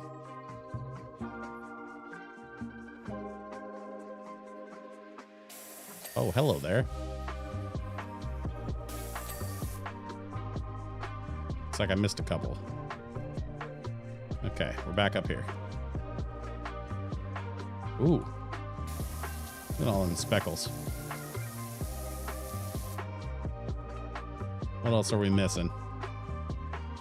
Is it? Oh, it's. I bet you it's this. This like lip right here. Just gonna slowly clean that up.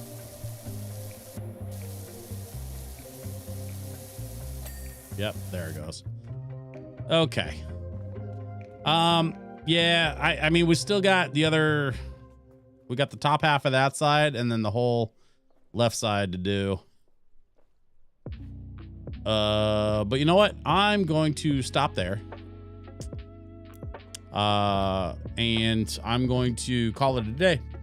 So that means we're going to go back to this screen, and I'm going to thank you all for coming out and enjoying some Stardew. God, my brain. This is why I gotta get off the stream. My brain's shot. Thank you for enjoying some Powerwash Simulator 2 with me today. Thank you for enjoying some LoFi with me today. Like I said, I'm not going to be streaming this Friday because I do have an event. However, I'll be back to my normal streaming schedule next week, Wednesday and Friday, 7 p.m. Pacific time, right here at twitch.tv/DJSwitchPDX. I will also be introducing a new game next week. It's a short game, so I'll probably only be playing it for one night, because my wife said she knocked it out in like 2 hours. So like, we're going to try a new game next week. I want to give it a shot. I think it looks like fun. I think it'll be a good fit for the stream. So next Wednesday night, we're going to try a new game. And then Friday, we'll probably be back to doing Power Wash. In the meantime, I hope you all have a great weekend. And I hope you all take care of yourselves. And I hope to see you right back here next week. Thanks so much for watching. I'll see you next time. Bye-bye.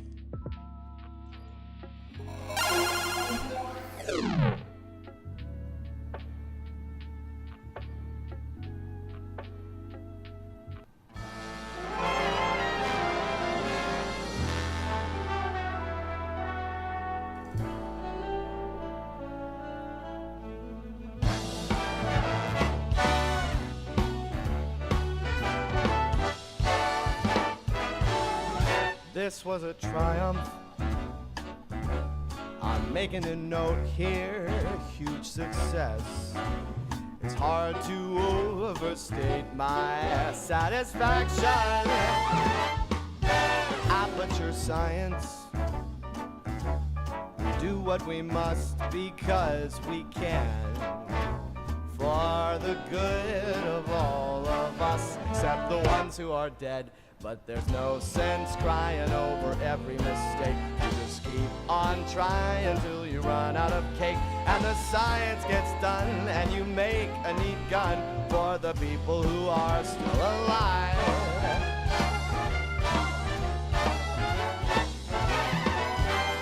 I'm not even angry. I'm being so sincere right now. Even though you broke my heart and killed me, tore me to pieces, and threw every piece into a fire. As they burned, it hurt because I was so happy for you. Now these points of data make a beautiful line, and we're out of beta, we're releasing on time. So I'm glad I got burned to think of all the things we've learned for the people who are still alive.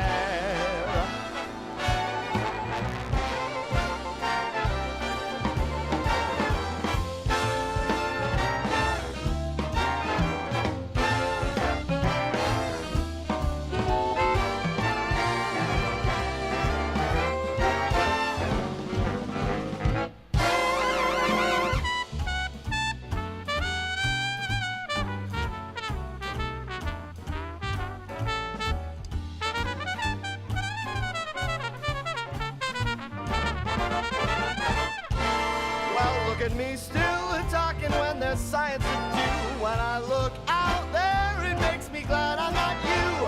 I've experiments to run, there is research to be done on the people who are still alive. And believe me, I am still alive. And while you're dying, I'll be still alive. I feel fantastic and I'm still alive. And when you're dead, I will be still alive.